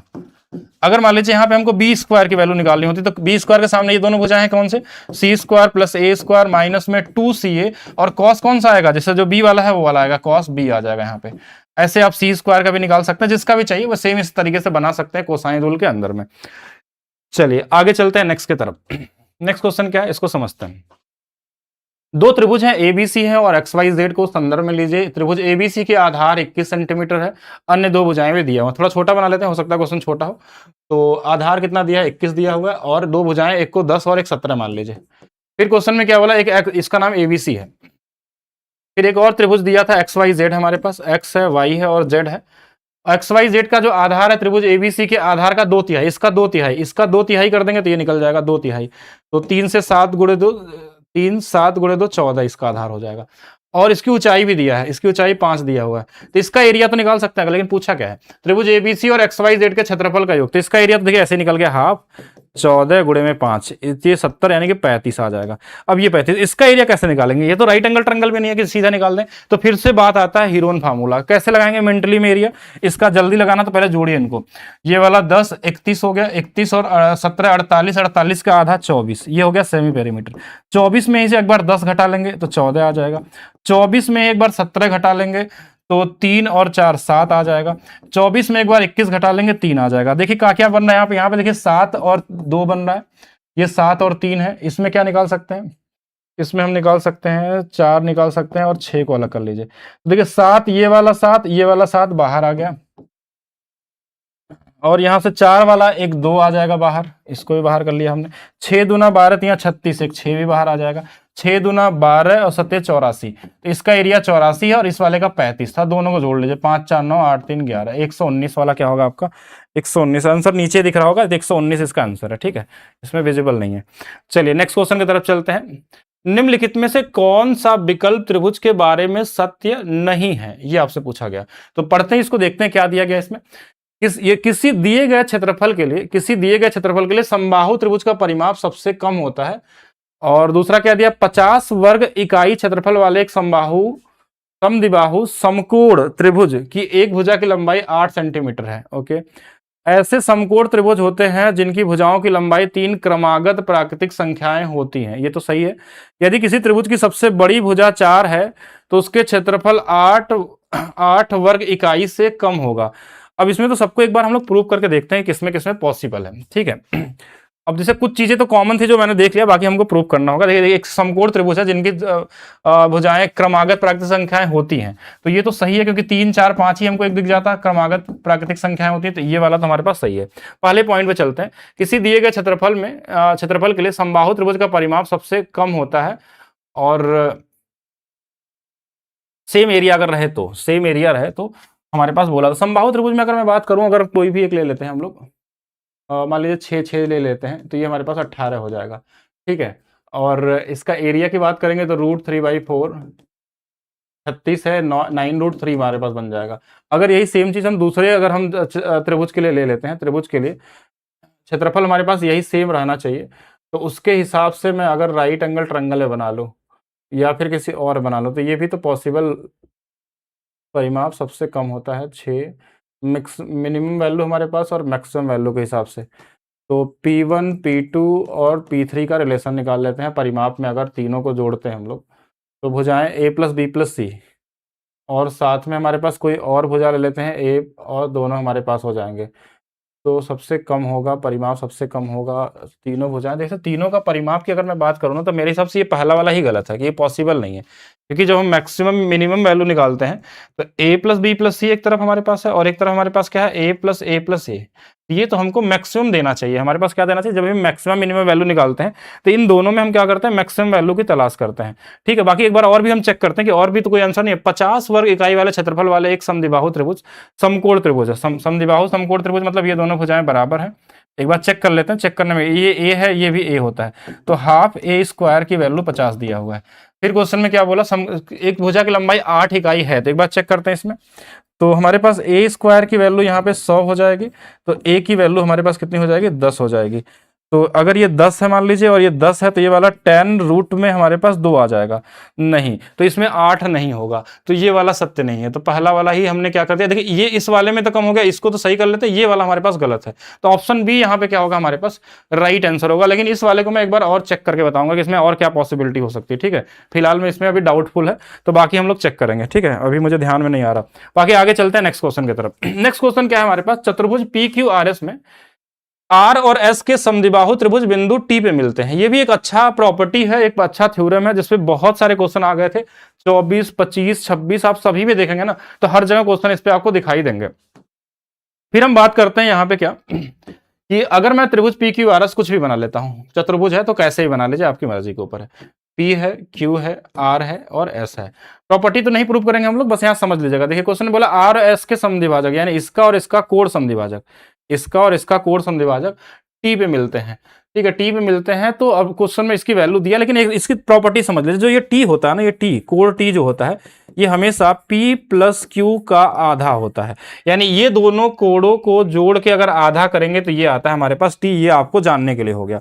बाकी इस क्वेश्चन में क्या दिया वो देख लीजिए। इसकी वैल्यू दिया 13.5, और हमारे पास इनका PQ का अनुपात दिया, इसको मान लीजिए 4x है और इसको मान लीजिए 5x। अब हमको इन दोनों का जो योग का आधा होगा ना, जैसे देखिए 4 5 9, 9x का जो आधा होगा ना, वही 13.5 है। यही तो हमने सीखा था उसमें से। तो 9x की जो वैल्यू होगी हमारे पास, 9 ही दिया था ना हमारे पास, 4 और 5, तो 13 दूना 26, ये 27 हो जाएगा। तो यहां से x की वैल्यू निकालेंगे तो ये 3 डिग्री आ जाएगा। और इनका अंतर ही पूछा गया है इसमें, देखिए कोण P और का कितना अंतर होगा, तो इसका अंतर तो x ही है, तो x की वैल्यू ही 3 है, तो आपका आंसर यहाँ पे क्या होगा, 3 डिग्री होने वाला। ये बहुत ही इंपॉर्टेंट इसलिए है क्योंकि कम से कम 20 बार तो आ चुका है, तो इसको ध्यान रखिएगा, आगे भी आपको मिल सकता है, दोबारा रिपीट हो सकता है ये वाला क्वेश्चन। ठीक है, चलिए आगे चलते हैं नेक्स्ट क्वेश्चन की तरफ। एक समबाहु त्रिभुज की भुजा एक वर्ग की भुजा के बराबर है। समबाहु त्रिभुज, हम कुछ भी भुजा ले लेते हैं, जैसे हमको जो चाहिए वैल्यू हम ए भी ले लेते हैं। चलिए ए और ए, और क्वेश्चन में क्या बोला गया, एक समबाहु त्रिभुज भुजा एक वर्ग की भुजा के बराबर है। भुजा ही तो बराबर है, तो ए यहाँ भी, यहाँ पे समबाहु त्रिभुज वर्ग की भुजा के बराबर है। समबाहु त्रिभुज का परित्रिज्या और वर्ग की अंत त्रिज्या, परित्रिज्या अभी मैंने थोड़ा देर पहले बताया था, ये कितना होता है, a बाई में √3 होता है।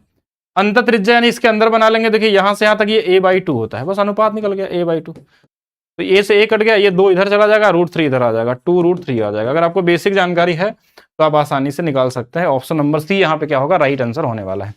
चलिए नेक्स्ट और देखते हैं हम लोग। नेक्स्ट क्वेश्चन क्या दिया, चतुर्भुज में हमारे पास PQRS में बिंदु T पे मिलते हैं, और ये वही क्वेश्चन है। देखिए तो अब जब क्वेश्चन सेम आ गया तो हमने तो यही चीज पढ़ा ना कि जो ये कोण होते हैं इनका जोड़ 8 9 17, 17x बटे में 2 की जो वैल्यू है, ये जो होगा ना इसका डबल कितना आएगा, 85।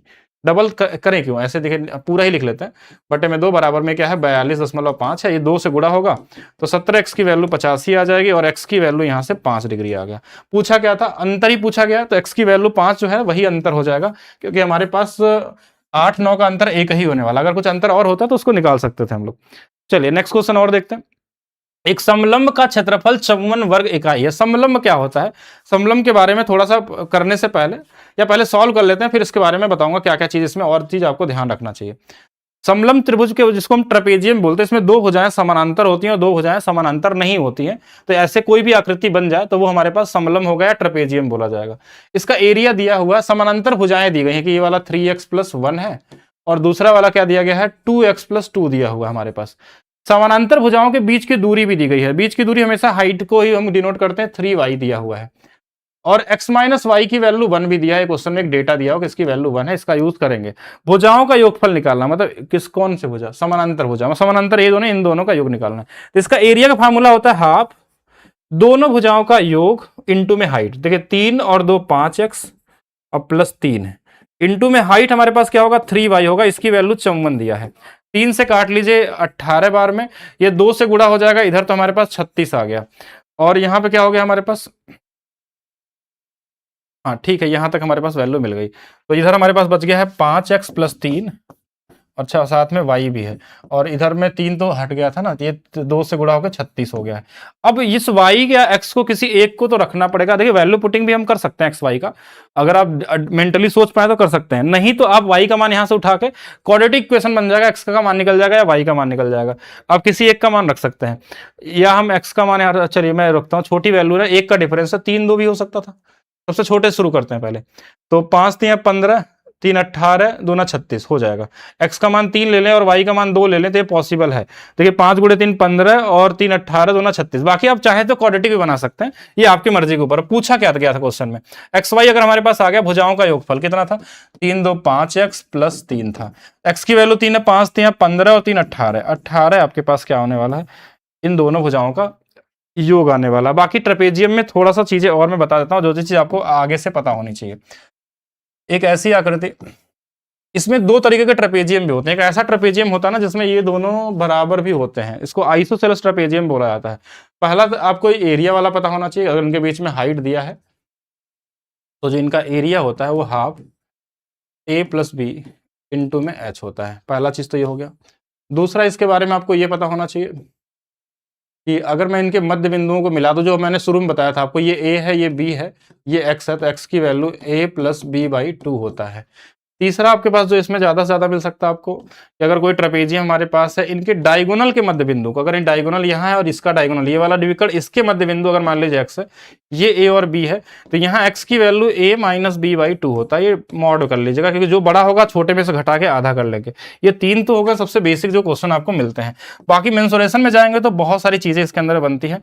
मेंसुरेशन के अंदर में अगर मैं इसको डायगोनल को ऐसे मिला दूं और बोलूं कि ये वाला समानांतर है, ये a है, ये b है, तो ये वाला एरिया a² होता है, ये वाला एरिया b² होता है, ये ab होता है, ये ab होता है। ये अनुपात है, एग्जैक्ट वैल्यू नहीं है। बाकी इसमें बहुत तरीके से और भी यूज कर सकते हैं। अगर मैं ज्योमेट्री के अंदर में जाऊं तो डायगोनल के अंदर भी रिलेशन आते हैं, लेकिन वो पूछे नहीं जाएंगे, कॉमन क्वेश्चन ही आएगा, उतना ही समझना आपको। एक त्रिभुज XYZ में कोण x और -y और y - z और x - y का अच्छा इसका अनुपात पूछा गया है।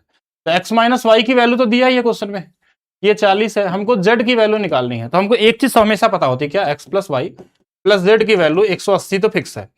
अच्छा क्वेश्चन में हमारे पास x - y की वैल्यू दिया हुआ है 40, तो किसी एक में बना लेते हैं, सबको z बना लेते हैं। z बनाने के लिए क्या करेंगे, हम पहले हम क्या करते हैं, z यहाँ पे था ना, यहाँ y को z में करते हैं। सेम y की वैल्यू यहाँ से करेंगे तो 25 + z आएगा। देखिए ये इधर आ गया, तो y की जगह हमने रख दिया 25 + z और प्लस एक z पहले से था। चलिए अब x को भी z बनाते हैं, तो यहाँ पहले y बनाना पड़ेगा। x की वैल्यू रखेंगे तो y + 40 होगा, और इस y की जगह पे ये फिर से रख देंगे हम 25 + z, तो ये हमारे पास 25 और ये दोनों मिलके कितने हो जाएंगे, 65 + z, या इसकी वैल्यू आ जाएगी 65 + z। अब देखिए z कितने बार है, 3 बार है, 3z हो गया। अब इनको घटा लीजिए, इनको घटा लेंगे, ये वाली वैल्यू 90 है, 90 में से 180 चला गया, 90 ही आएगा, और z का मान हमारे पास 30 आने वाला है। तो ये 40 दिया था, इसका मान 30 है, तो इनका अनुपात क्या होगा, 3 और 4 का। ये बेसिक क्वेश्चन है, किसी भी तरीके से आप इक्वेशन को सॉल्व करके XYZ का मान निकालना, वैल्यू पुटिंग भी काम कर सकते हैं, कॉमन तरीके से निकाल सकते हैं। नेक्स्ट क्वेश्चन और देखिएगा, त्रिभुज ABC में बिंदु D पे BD AC है, BD लंब है AC का। पहले तो त्रिभुज ABC बनाते हैं, त्रिभुज ABC बना लीजिए, किसी भी तरफ नाम लिख लीजिए, त्रिभुज A B और C। फिर क्या दिया गया है, फिर क्वेश्चन में बोला जो कि बिंदु D है, BD AC पे लंब है, यानी यहां से एक D हमारे पास गया है, लंब का मतलब होता है 90 डिग्री कर रहा है, ठीक है, और D यहाँ पे है। DBC का मान 71 है, D B और C यानी कि बीच वाले का एंगल लिखते हैं हम लोग 71 डिग्री। बीसी पर एक बिंदु ई इस प्रकार है, बीसी, बीसी कहां पे, यहां पे है, बीसी पे एक बिंदु इस प्रकार है, कौन सा बिंदु है, ई, तो ई कहीं भी बना लीजिए, यहाँ पे ई है और यहाँ पे ऐसे मिला देते हैं, ठीक है। ई बिंदु इस प्रकार है कि सी ए ई का मान 57 है, सी ए ई का मान ये वाला 57 है। अच्छा हो गया ये हमारे पास। ए ई बी का मान निकालना है, कहाँ है, ए ई बी, इसका मान निकालना है। बहुत कॉमन सा क्वेश्चन, देखिए बहुत इजी सा है, इसमें तो कुछ है नहीं, बस हमने बनाने में टाइम वेस्ट कर दिया। ये 90 है, ये 57 है, तो इस वाले कोड की वैल्यू निकाल सकते हैं आप लोग। देखिए ये वाला कितना आ जाएगा, 33 आ जाएगा, 33 ही आएगा ना, 3 जोड़ देंगे और 6 3 90, तो ये वाला 180 बन गया। अब ये कोड सबको पता है कि ये वाला कोड बराबर, अगर ये 33 तो ये वाला भी 33। अब ये 33 है, ये हमारे पास 71, तो क्या ये नहीं निकल पाएगा, ये भी तो ट्रायंगल है, ट्रायंगल के तीनों कोडों को कितना होता है 180, इनको जोड़ लीजिए, ये 4 है और 10 104 है, तो बचा ये वाला कितना 76 बच गया। तो 76 आपके पास क्या होगा, यहाँ पे आंसर होगा इजी क्वेश्चन। उस त्रिभुज का क्षेत्रफल ज्ञात कीजिए जिसकी भुजाएं हमारे पास इस अनुपात में है और इसका परिमाप दिया गया है। ये आप खुद से करेंगे, हीरोन फार्मूला लग जाएगा इसमें, ट्रिपलेट तो नहीं दिख रहा है, तो अब इन सभी को जोड़ के जो आएगा वो हमारे पास क्या होगा, परिमाप के बराबर है। वहां से भुजाएं निकाल लेंगे, लगाना यही वाला फार्मूला है, एस एस माइनस है, कैलकुलेशन तो है इसमें, ठीक है, तो इसको तो करना होगा। बाकी आप इसमें बाद में आप इसमें डिविजिबिलिटी रूल, मल्टीप्लीकेशन, ये सब चेक कर सकते हैं, ऐसा नहीं कि इसको इसी तरीके से करना है, थोड़ा सा टाइम आप देके इसमें कर सकते हैं। बाकी यहाँ पे आप इनको जोड़िए, इसके बराबर 5 16 है, थोड़ा कैलकुलेशन बाहर आएगा रूट से, तो डिविजिबिलिटी रूल लगा के आप चेक कर सकते हैं, टाइम बचा सकते हैं अपना। चलिए बाकी नेक्स्ट करते हैं हम लोग, कुछ कॉन्सेप्चुअल क्वेश्चन करेंगे हम लोग। त्रिभुज एम एन आर में यदि भुजा एम एन और एम आर पी और क्यू तक बढ़ाया जाता है, एक बार बढ़ाते हैं इसको। त्रिभुज हमारे पास है, एम है, एन है और आर है, किसको बढ़ाया जा रहा है, एम एन और एम आर को, एम एन को बढ़ा देते हैं, एम एन को बढ़ा दिया गया और एम आर को बढ़ा दिया गया, ठीक है, ये तो बढ़ गया। पी और क्यू तक हुआ है, पी और क्यू तक, पी एन आर और Q N R, P N R कहाँ पे है, पी एन आर ये वाला हमारे पास, और ये अच्छी, तो वही क्वेश्चन हो गया, इसमें तो कुछ था ही नहीं, ये दोनों मिल जाते हैं और कहाँ मिलते हैं, एक्स पे मिलते हैं, और इसकी वैल्यू 75 दिया हुआ है, तो ये वाला वैल्यू का 2 गुना पूछा गया है। तो पहले ये कैसे निकलेगा, देखिए ये वाली वैल्यू क्या होती है, ये वाली जो वैल्यू होती है हमने बताया था ना, ये होता है 90 माइनस में m/2, यानी जो भी इसके अपोजिट एंगल होगा उसकी वैल्यू 75 है। तो यहां से m/2 की जो वैल्यू निकाल लेंगे, 15 आ गया, तो m की वैल्यू हमारे पास 30 आ जाएगी। अब 30 आ गया, आपसे 2m पूछा गया, तो 2 गुणे 30 कर लेंगे, आंसर 60 आ जाएगा। तो ये इजी क्वेश्चन था, वही एंगल बाइसेक्टर वाला, एक्सटीरियर एंगल बाइसेक्टर वाला। एक समद्विबाहु त्रिभुज का क्षेत्रफल दिया गया है और समान भुजा आधार की लंबाई 12 इकाई है। तो समद्विबाहु त्रिभुज में क्या होता है हमारे पास कि 2 भुजाएं हमारे पास बराबर होती है, जैसे ये दोनों भुजाएं आपस में क्या है, बराबर है, और क्या दिया गया है, आधार दिया है 12। समद्विबाहु त्रिभुज की सबसे खास और सबसे इंपॉर्टेंट पॉइंट जो आप सभी लोगों को समझना है, क्योंकि बिना इससे काम नहीं होने वाला, कि कभी भी समद्विबाहु त्रिभुज में आप हाइट बनाते हैं ऐसे, तो हाइट बनाते ही ये हाइट ही आपका मीडियन का काम करती है, यही एंगल बाइसेक्टर का भी काम करती है, और यही शीर्षलंब का भी काम करती है, मतलब ये सारे के सारे इस परपेंडिकुलर साइड बाइसेक्टर का भी काम करती है, जैसे तो सर्कमसेंटर से बनता है। तो इसका मतलब ये बराबर बराबर हो जाएगा, तो ये 6 आ गया, ये 6 आ गया, पहला चीज तो आ गया। इसकी हाइट आप क्या निकाल सकते हैं, क्यों निकाल सकते हैं, क्योंकि हमको पता है कि हाफ बेस कितना है, 12 है, और हाइट बराबर में 48 दिया हुआ था, तो इससे 6 बार में यानी h की वैल्यू 8 आ गई, ये 8 आ गया। अब इसको 8 लिख दिया हमने। अगर ये 6 है, ये 8 है, तो ये वाला 10 हो जाएगा, ये भी 6 है, 8 है, तो 10 हो जाएगा, क्योंकि ये मीडियन भी था और साथ में। बाकी पूछा क्या गया क्वेश्चन में, त्रिभुज का परिमाप 10 और 10 20, 10 30, 2 32, 32 आपका क्या होगा, परिमाप होगा। बाकी और भी कुछ पूछा था तो निकाल देंगे। बाकी ये लाइन बड़ा इंपॉर्टेंट है, इसको ध्यान रखिएगा, हमेशा समद्विबाहु त्रिभुज में जो दोनों भुजाएं बराबर होती है उसके बीच से लाइन जो खींचते हैं ना, वही इसको मीडियन में बना देती है, यही एंगल बाइसेक्टर। एक कोड भी निकाल सकते हैं, ये कोड इसके बराबर, ये वाला कोड इसके बराबर, तो बचा हुआ कोड अपने आप बराबर, यानी ये दोनों त्रिभुज सर्वांगसम भी होते हैं, यानी एरिया में बराबर होते हैं। यहां से बहुत सारा क्वेश्चन बनता है और इससे कई सारी सर्कल की सारी प्रॉपर्टी प्रूव होती हैं। अगर सर्कल में जितने भी आप प्रॉपर्टी देखते हैं अच्छे वाले, वो कहीं ना कहीं इसी त्रिभुज का देन है और इससे रिलेटेड है। इससे चलिए आगे चलते हैं। आगे चलने से पहले मैं बता दूं कि मेरा एप्लीकेशन है maths by DP sir official app, और इस पे हमने संपूर्ण बैच की फीस जो थी वो कर दिया था सभी ग्रुप डी के स्टूडेंट के लिए 49 रुपीज। लेकिन अब ये इसका लास्ट टाइम है, मतलब कि अब ये आज रात तक यानी कि लगभग 24 घंटे तक आपके पास ये ये प्राइस में आपको ये बैच मिलने वाला है, उसके बाद ये हट जाएगा। जिनको भी अपने स्पीड को 10 गुना तेज करना है, जिनका अभी ग्रुप डी का एग्जाम है या आगे कोई भी एग्जाम अगर आपको देना है रेलवे का और वो चाहते हैं, अगर जिनको ग्रुप डी का देना है ना, मैं बस इतना बता सकता हूं कि अगर आपके पास ये एनटीपीसी वाला, ग्रुप डी वाला और टेक्नीशियन और इसके, और इसमें ज्यादा नहीं, थोड़े थोड़े जो वीडियो आपको बनाए गए हैं टॉप क्वेश्चन के हर टाइप के, उन क्वेश्चनों को पढ़ के आप 100% स्कोर कर सकते हैं। कोई भी नया क्वेश्चन नहीं आ रहा, सारे क्वेश्चन रिपीट हो रहे हैं। एनालिसिस हम लोग इसलिए कर रहे हैं कि जिससे कि आपको आइडिया लग जाए किस टाइप का आ रहा है, पढ़ना थोड़ा आसान हो जाता है, फिक्स हो जाता है कि हाँ यही वाला टाइप पढ़ लेके जाते हैं। तो उसमें से अगर 10-12 क्वेश्चन भी सेम रिपीट हो गया आपका सेम जैसा, तो आपकी स्पीड बढ़ जाती है और टाइम कम लगता है। तो ये 24 घंटे तक आपका ऑफर रहने वाला है maths by DP sir official app पे। और उसके बाद ये प्राइस जो इसकी मिनिमम जो प्राइस थी पहले 222 रुपए, वही प्राइस में आपको मिलेगी आगे से चल के। नेक्स्ट और चलते हैं हम लोग नेक्स्ट क्वेश्चन की तरफ। एक समकोण त्रिभुज, आखिर में आपको लास्ट में समकोण त्रिभुज मिल ही गया। और कहीं ना कहीं समकोण त्रिभुज सबसे इंपॉर्टेंट पॉइंट होता है पूरे ज्योमेट्री में। अगर देखा जाए तो बहुत जगहों पे इसका रोल प्ले होता है, अलग अलग जगहों पे। समकोण त्रिभुज मतलब एक एंगल 90 डिग्री होगा, पहला चीज तो। और बी पे समकोण, इसलिए बी से यहां शुरू करते हैं। अब ए बी कहीं भी लिख दीजिए आप, ए और सी को, ठीक है। ए बी की वैल्यू 8 दिया है, ये 8 हो गया। और क्या दिया क्वेश्चन है, एक रेखा एओ खींची गई जो बीसी पे इस प्रकार मिलती है। एओ एक रेखा खींची गई जो बीसी पे हमारे पास इस प्रकार मिलती है कि एओ बराबर ओसी है। मतलब एओ बराबर ओसी, अगर ये 10 है तो ये वाला भी 10 होगा, ये दोनों बराबर है, ये दोनों बराबर है। चलिए ठीक है। त्रिभुज एबीसी का क्षेत्रफल ज्ञात कीजिए। बहुत कॉमन सा सेंस है, देखिए 8 10 तो ये वाला कितना होगा, 6 होगा। ये निकाल सकते हैं ना ट्रिपलेट से। पूरे का एरिया पूछा गया तो हाफ। अब जो बेस है ना इतना नहीं है, पूरा है 16 और गुणे में 8 है, तो बस हो गया आंसर 64। ये 2 से 8 बार में कट जाएगा और ये हमारे पास कितना आ जाएगा, 64। 64 आपका आंसर होगा। अब समकोण त्रिभुज आ गया तो कुछ चीजें मैं बता देता हूं जिसपे आपको क्वेश्चन आपको आगे मिल सकते हैं। समकोण त्रिभुज अपने आप में बहुत ही इंपॉर्टेंट टॉपिक है। पहला ए बी सी और ये 90 डिग्री है। अगर इसकी अंत त्रिज्या पूछी जाए आर के बारे में, और ये P है, ये B है और ये H है, तो ये हमारे पास R की वैल्यू P + B - H/2 होता है। और कैपिटल R पूछा जाए, जब इसके ऊपर में सर्कल बन जाएगा यहां से यहां तक, तो ये हाइपोटेनस बाई 2 यानी कर्ण का आधा होता है। ये दो चीजें तो ये आपको पता होना चाहिए। इसी से रिलेटेड आप एक चीज और समझ सकते हैं, इनके बीच में एक रिलेशन बना। जैसे यहाँ H/2 दिख रहा है, यहाँ H/2 दिख रहा है, तो इसके जगह पे R लिख सकते हैं। तो यहां बन जाता है हमारे पास R + कैपिटल R बराबर P + B/2। एक रिलेशन ये बनता है हमारे पास। दूसरा और रिलेशन बनना चाहिए तो डेल्टा बराबर, जो त्रिभुज का एरिया निकालना हो तो ये R² बराबर में 2 कैपिटल R और स्मॉल R, ये भी बनता है। इससे अगर आ गया तो कर सकते हैं, ये कर सकते हैं, ये दोनों तो आपको आना ही आना चाहिए, ठीक है। ये बेसिक हो गई। इसके अलावा ये हो गया सर्कल से रिलेटेड। इसके अलावा इसमें साइड से रिलेटेड बहुत सारे क्वेश्चन बनते हैं। इधर से A है, B है और C है, और हमने बोला कि ये वाली वैल्यू यहाँ से 90 डिग्री बना दिया जाए, इसका मान x है, और ये हमारे पास P था, ये B था, ये H था। इस x का जो मान है ना हमारे पास क्या होता है, PB/H होता है, पहला ये ध्यान रखिएगा। अगर सपोज करिए कि हमको ये भी दे दिया हो, यहाँ पे कहीं अगर A दे दिया हो और ये वाला B दे दिया हो, अगर दिया होगा तो x का मान हमारे पास √AB से भी निकलता है, ये भी x का मान निकालता है हमारे पास। ये दो चीज समझ सकते हैं। बाकी तो पढ़ना चाहेंगे तो राइट एंगल ट्रायंगल भी 1-2 घंटे की अलग से क्लास होती है, जो आपको फाउंडेशन क्लासेस में सिखाया जाता है कि इसमें क्या क्या चीजें आप और भी जान सकते हैं इसके बारे में।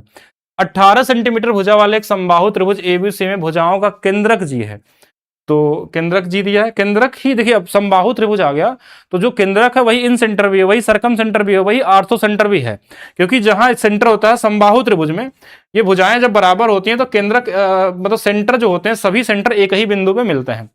फिर क्या बोला गया है, केंद्रक जी से लंबवत दूरियों का योग। लंबवत दूरी भुजा पे होनी चाहिए, देखिए यहां से लंबवत दूरी, यहां से लंबवत दूरी और यहां से लंबवत दूरी।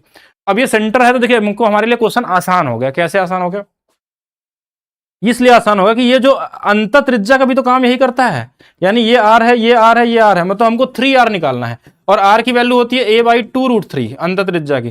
A की वैल्यू 18 दिया है, 2√3 से बस हो गया आंसर आपका। 2 से 9 बार में 9 ही है, 9 × 3 27 बटे में √3 है। अब इसको थोड़ा चाहें तो ऊपर नीचे √3 का ऊपर नीचे मल्टीप्लाई करके आसान बना सकते हैं आप। 9√3 आंसर हो जाएगा, 9√3 आपका आंसर हो जाएगा। तो इजी है। अंत त्रिज्या हमने पढ़ी लिया है एक बार। एक त्रिभुज की अंत त्रिज्या दी है और इसके भुजाओं के लंबाई का योग दिया है, पेरीमीटर दिया है, पेरीमीटर दिया 60, अंत त्रिज्या दिया हमारे पास 8। एक चीज बताया था मैंने, डेल्टा बराबर जो होता है R × S होता है, ये सभी ट्रायंगल में काम करता है। R की वैल्यू 8 है, लेकिन S की वैल्यू ना इसका आधा होगा। तो कितना होगा 30 होगा। तो ये बेसिक क्वेश्चन था, 240 यहाँ पे क्या होगा आपका राइट आंसर होने वाला है। चलिए नेक्स्ट और देखते हैं, निम्नलिखित में से संख्याओं में कौन सा समूह त्रिभुज बना सकता है। त्रिभुज बना सकता है, त्रिभुज बनाने के लिए हमारे पास क्या होता है कि तीन भुजा में कोई भी एक भुजा ले, मान लीजिए हमारे पास ए है, बी है, सी है, कोई भी एक भुजा ले लिया, तो जो दो भुजाओं का योग होगा उससे बड़ा होना चाहिए और जो दोनों का अंतर होगा उससे छोटा होना चाहिए। बस इतना ही करना होता है। ये बेसिक जब हम लोग पढ़ते हैं स्टार्टिंग ट्रायंगल, उसमें आपको सीखते हैं। जैसे मान लीजिए हमने 8 ले लिया, तो 8 से बड़ा क्या होना चाहिए, 10 2 12, ये तो सही है। इन दोनों का अंतर जो हमारे पास है वो कितना है, 8 है, तो क्या इससे ये बड़ा है, नहीं है, तो ये वाला गलत हो गया। ऐसे दूसरे वाले में देखा हमने 9 ले लिया, तो यहाँ पे 8 4 12 है, ये तो ठीक है। इनका अंतर देखिए, इनका अंतर 4 है, ये वाला फॉलो कर गया, बन गया ट्रायंगल इससे। बाकी आप चाहें तो सबको चेक कर सकते हैं और कुछ करना नहीं है। चतुर्भुज हमारे पास IJKL है, बना लेते हैं। I है, J है, सारा का सारा पढ़ के ही जाना है आपको, ठीक है, नहीं तो फिर बाद में आपको पढ़ने में भूल ही जाएंगे आप सभी लोग। 45 है, ये 24 है, और इसका एंगल, अच्छा ये तो अभी पढ़ा था हमने ना, इसका एंगल बाई सेक्टर की बात करेंगे तो हमने एक बार इन दोनों का योग यानी कि 35 + 24 का आधा हो जाएगा, तो एक 17.5 हो गया और एक हमारे पास 12 हो गया, तो 29.5 हो गया। ऑप्शन में 29.5 नहीं दिया, तो ये शायद इसमें टाइपिंग में गलती हुआ होगा, हो सकता है ये वाला आंसर ऐसा लिखा हो, ठीक है, तो यही होगा। तो लगा तो हम लोग पढ़ ही लिए इसके कॉन्सेप्ट को, तो इसमें ज्यादा नहीं समझना है। एक त्रिभुज है जिसका क्षेत्रफल हमारे पास क्या है, 84 सेंटीमीटर स्क्वायर है। यदि इसके आधार के संगत शीर्षलंब और आधार की लंबाई 2/3 है, तो बेसिक क्वेश्चन है भाई, आधार का जो लंब है, ये क्वेश्चन में क्या बोला, इसके आधार की संगत शीर्षलंब आधार की लंबाई की 2/3 है। 2/3 का मतलब अगर इसको 3 मान लेते हैं, 3x मान लीजिए, तो ये वाला 2x होगा। इसका एरिया क्या हो जाएगा, हाफ, 3 दूना 6x स्क्वायर, इसकी वैल्यू क्वेश्चन में दिया है 84, 2 से 3 बार x स्क्वायर की वैल्यू, सही तो किया ना, 6 14, अच्छा रूट में ही आ रहा, ठीक है कोई दिक्कत नहीं। तो x की वैल्यू कितनी आ जाएगी, 2√7 आ जाएगा। अच्छा ये तो हो गया x का मान, पूछा क्या है आधार की लंबाई, आधार की लंबाई तो 3x है ना, तो 3 से गुणा कर लेते हैं, 3 दूना 6√7 आ जाएगा, 6√7 आ जाएगा, 6√7, ऑप्शन नंबर डी है ना, 3 दूना 6√7 हो गया, ठीक है। एक त्रिभुज का क्षेत्रफल 61.5 है, इसकी एक भुजा दिया हुआ है, सम्मुख शीर्ष में उस भुजा पे डाले गए लंब की लंबाई। अब देखिए मान लीजिए एक भुजा हमारे पास है, इसको बनाने की जरूरत तो है नहीं, 12.3, इस पे जो लंबाई होगी ना वही आपसे पूछा गया, तो कितना हो जाएगा, हाफ 12.3 गुणे में h बराबर में एरिया दिया है 615, ये इसका 5 गुना पे कटेगा, और तो h की वैल्यू 5 दूना 10 आ जाएगी, ठीक है, तो ये इजी था, 10 आपका क्या होगा राइट आंसर होने वाला है। और देख लेते हैं, एक त्रिभुज की भुजाएं दी हैं ABC, त्रिभुज के मध्य बिंदुओं को मिलाकर, देखिए ये बहुत कॉमन सी प्रॉपर्टी है, मिड पॉइंट थ्योरम की प्रॉपर्टी, ये भी पूछा गया है, और लगभग इसमें हमने देखा कि सारे क्वेश्चन अलग अलग कॉन्सेप्ट के ही दिख रहे हैं मुझे। ए है, बी है और हमारे पास सी है, और इसमें क्या दिया है, ए की वैल्यू 5 है, बी सी, वैसे समझाने के लिए यहाँ लिख रहा हूँ, वैसे तो जोड़ के आधा कर लेना आपको। मध्य बिंदुओं को मिलाने का मतलब क्या होता है, जैसे अगर इसका मध्य बिंदु है तो इसका आधा ये 3 होता है, अगर इसके मध्य बिंदु को मिला देंगे तो इस 7 का आधा 3.5 हो जाएगा, इसके मध्य बिंदु को मिला देंगे तो इसके सामने 5 है। ये मिड पॉइंट थ्योरम होता है कि अगर ये मध्य बिंदु मिल जाते हैं तो अगर ये 2x है ना तो ये x होता है, तो वही वाली प्रॉपर्टी है। तो ये 5 है तो 2.5 हो गया, तो इतना आपको काट के लिख के जोड़ना नहीं है, नॉर्मल सबको जोड़ लीजिए, 6 5 11, 11 7 18, 18 अगर बड़े वाले का परिमाप है तो उसका आधा 9 आपका आंसर हो जाएगा, ठीक है, इतना ही करना है, ऐसा नहीं कि इसको आधा बना के करिएगा, ये बस मैंने सीखने के लिए बता दिया कैसे होता है आपके पास।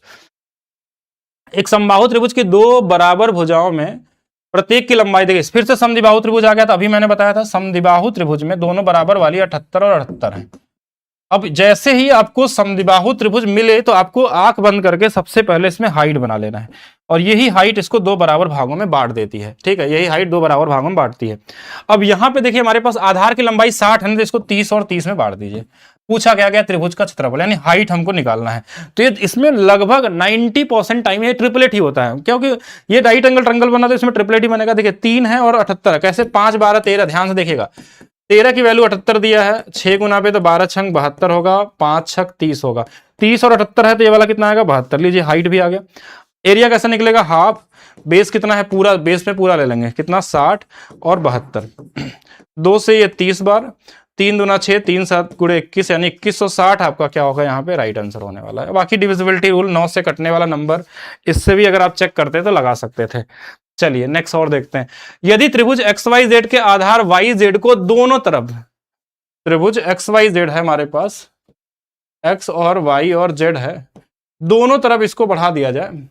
बढ़ाने पे बाह कोण, पहले हम किसको बढ़ाए थे वाई जेड में, तो इसको मान लीजिए, चलिए कोई लिख लीजिए 110 है और एक तरफ 115 है, तो इसका माप निकालना है। बहुत कॉमन सा क्वेश्चन है, इन दोनों को जोड़िए और 180 में घटा लीजिए। ओवरलैप होता है, क्यों ऐसा होता है? क्योंकि जब आप इसको पहला लाइन खींचेंगे तो यहां से आप इसका एंगल निकाल सकते हैं। जैसे मतलब ये वाला जो है ना, ये पूरा 115 हो जाएगा, और ये वाला इधर से 110 हो जाएगा। एक लाइन 180 से ज्यादा हो नहीं सकती। इन दोनों को जोड़ने पे 225 आ रहा है, 180 से कितना ज्यादा है, तो बोलेंगे 45 डिग्री आएगा इसका आंसर। बाकी और भी तरीके से निकाल सकते हैं आप। देखिए और तरीके से निकालना है तो ऐसे भी निकाल सकते हैं। और तरीका मैं बताता हूं आपको। ये इधर बढ़ा था, ये 110 था, ये वाला x मान लेते हैं, ये वाला 115 था, ये वाला x मान लीजिए, इसको y मान लीजिए, इसको z मान लीजिए। तो ये जो होता है ना, इन दोनों का योग होता है, x प्लस वाई होता है। और इनकी बात करेंगे तो ये वाला होता है x प्लस जेड होता है। तो x plus Y plus Z, और इसमें कौन सा 2 बार आया? x 2 बार आया है, तो एक बार x और आ गया। इसकी जो वैल्यू है 225 आ रही है। जैसे इसको जोड़ने पे इधर वाला, इसको जोड़ने पे इधर वाला, बाह्य कोण की प्रॉपर्टी, इसकी वैल्यू 180 होती है फिक्स है, तो यहां से x का मान आ जाएगा। तो x की वैल्यू कितनी आ जाएगी? 45 डिग्री आ जाएगी। लेकिन पूछा आंसर कुछ ऐसा दिया नहीं। क्वेश्चन में बोला एक रिजु कोण मतलब एक सीधी रेखा वाला कोण 180 का 1/4 होगा, तो 180 का क्या 1/4 आ रहा है? तो बोलेंगे हाँ बिल्कुल सही बात है, तो पहला सही है। एक समकोण का 1/4, 90 का 3/4 होगा क्या? पॉसिबल ही नहीं। वैसे एक सही है तो बाकी चेक करने की जरूरत नहीं है। क्या राइट एंगल ट्रायंगल के बराबर है? नहीं। 45 आ रहा तो राइट एंगल ट्रायंगल नहीं होगा। समकोण के 3/4 नहीं होगा, तो पहला वाला आपका क्या होगा यहाँ पे? राइट आंसर होने वाला है। एक त्रिभुज की भुजाएं 3, 4, 5 के अनुपात में है, और 3, 4, 5 है तो हमेशा क्या बनेगा कि हमारे पास राइट एंगल ट्रायंगल बनेगा। 3, 4, 5 में राइट एंगल ट्रायंगल बनेगा। एक वर्ग के परिमाप के, एक त्रिभुज वर्ग का परिमाप त्रिभुज के परिमाप के बराबर है। तो हम इनको अगर बराबर की बात कर लें यहाँ पे, हाँ अगर मैं बराबर की बात कर लूंगा तो यहाँ पे क्या होगा? अब ध्यान से देखिएगा, वर्ग का परिमाप जो है, इसका परिमाप देख लेते हैं कितना आ जाएगा, 12x है। और त्रिभुज का परिमाप के बराबर वर्ग का परिमाप, वर्ग का परिमाप क्या हो सकता है हमारे पास? हम मान लेते हैं 4a हो गया, तो यहां से a की वैल्यू निकाल लेंगे, 3x आ जाएगी। a का मान पूछा क्या गया था? उनके अंतर बोला गया। इसका एरिया 9x² हो जाएगा, इसका एरिया 4 × 3 12, 3 के स्क्वायर 9, 12 यानी 6x² आ जाएगा। इसका अंतर कितना है? 3x²। अब देखिए बहुत ज्यादा, 48 हो जाएगा। x² की वैल्यू हमारे पास 16 हो जाएगी, x की वैल्यू 4 हो जाएगी। पूछा क्या था? त्रिभुज का परिमाप, 12 चौक 48 होगा। वैसे देखिए हमको इतना दिमाग नहीं लगाना था इस क्वेश्चन में, ये तो मैंने कर दिया देखिए इसको बराबर करके। बाकी परिमाप बोला था त्रिभुज का, तो 4, 5, 4, 9, 3, 12 से कटने वाला आंसर निकाल सकते थे। बाकी आपको लगाना है तो आप लगा भी सकते हैं इसमें पूरी तरीके से।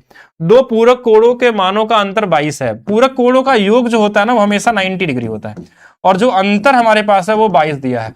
बड़ा कोण यानी x की वैल्यू पूछा जाता है, तो इन दोनों को जोड़ के आधा कर लेते हैं। तो इनको जोड़ने की जरूरत नहीं, आधा आधा करके जोड़ लीजिए। ये वाला 45, ये वाला 11, 56 आ जाएगा। अगर छोटा कोण पूछा जाए तो इनको घटा के आधा कर लीजिए, या आधा करके घटा लीजिए, 45 - 11, ठीक है, तो भी आंसर आ जाएगा। तो ये तो हमारे पास होगा। नेक्स्ट, और त्रिभुज की भुजाएं दी गई है, क्षेत्रफल निकालना है। वही हीरोन फार्मूला, इसको आप खुद से ट्राई करेंगे। डिविजिबिलिटी रूल का यूज करेंगे यहाँ पे, ठीक है, डिविजिबिलिटी रूल का यूज करके निकाल सकते हैं। उस त्रिभुज का क्षेत्रफल ज्ञात कीजिए जिसकी 2 लंबवत भुजाओं की लंबाई, तो ये तो नॉर्मल हो गया। लंबवत भुजाएं मतलब 4 × 5, आधा कर लेंगे, समकोण त्रिभुज बनेगा। 20 का आधा 10 आ जाएगा, तो इसमें कुछ नहीं करना है। उस समकोण त्रिभुज को ज्ञात कीजिए जिसकी समकोण बनने वाली भुजाएं 18 और 24 है। इसमें क्या पूछा? परिमाप बोला गया था ना, 18 है, 24 है, वाला 30 हो जाएगा। देखिए 3 से 6 बार, 4 से 6 बार, 5 से 6 बार, बस जोड़ लीजिए इनको, यही परिमाप आ जाएगा यहां से। बाकी और क्या दिया? त्रिभुज के कोण का सही समूह पहचान करें। अब जिसमें 180 डिग्री आ जाएगा वही हमारा आंसर होगा। तो इसको क्या ही मैं बताऊं, इसको आप खुद से निकाल लीजिएगा। तो ये आपके लगभग जितने भी टाइप के क्वेश्चन पूछे गए थे ज्योमेट्री ग्रुप डी के अंदर 2026 में, वो सारा हमने बता दिया। लगभग 1 घंटे के आसपास की क्लास रही होगी। अगर आप इसको पूरा पढ़ लेते हैं तो इसके अंदर कई सारी चीज भी आपको सीखने को मिलेगी। बाकी आप एनटीपीसी वाला और इसके साथ एएलपी वाला भी जिनको करना होगा वो संपूर्ण बैच के अंदर कर लेंगे। इसका पीडीएफ आपको टेलीग्राम में मिल जाएगा। बाकी जो एप्लीकेशन पे होंगे उनको तो एप्लीकेशन वीडियो के अंदर भी मिल जाएगा। एप्लीकेशन पे आप भी देख सकते हैं आसानी से। और आप भी चाहते हैं अपने मैथ्स के स्पीड को तेज करना या हाई लेवल के कॉन्सेप्ट को सीखना, तो आप संपूर्ण बैच के अंदर में, अगर आप पहले से पढ़े हुए हैं, बेसिक आपको पता है, तो सिर्फ प्रैक्टिस करने के लिए यहाँ पे आप ज्वाइन कर सकते हैं। अभी ये कोड चल रहा है जुलाई 50, जिसपे आपको 50% का ऑफ भी मिल जाएगा। बाकी आप वीडियो को लाइक करिएगा, शेयर करिएगा और कमेंट करके बताइएगा कैसा लगा वीडियो। उसी के हिसाब से हम अगला चैप्टर भी एडवांस मैथ्स में जो आपका इंपॉर्टेंट टॉपिक है मेंसुरेशन, ट्रिग्नोमेट्री और अलजेब्रा, उसको हम लोग ऐड करेंगे। ठीक है, तो अभी के लिए करते हैं सिर्फ इतना ही, बाकी हम लोग मिलेंगे नेक्स्ट क्लास में।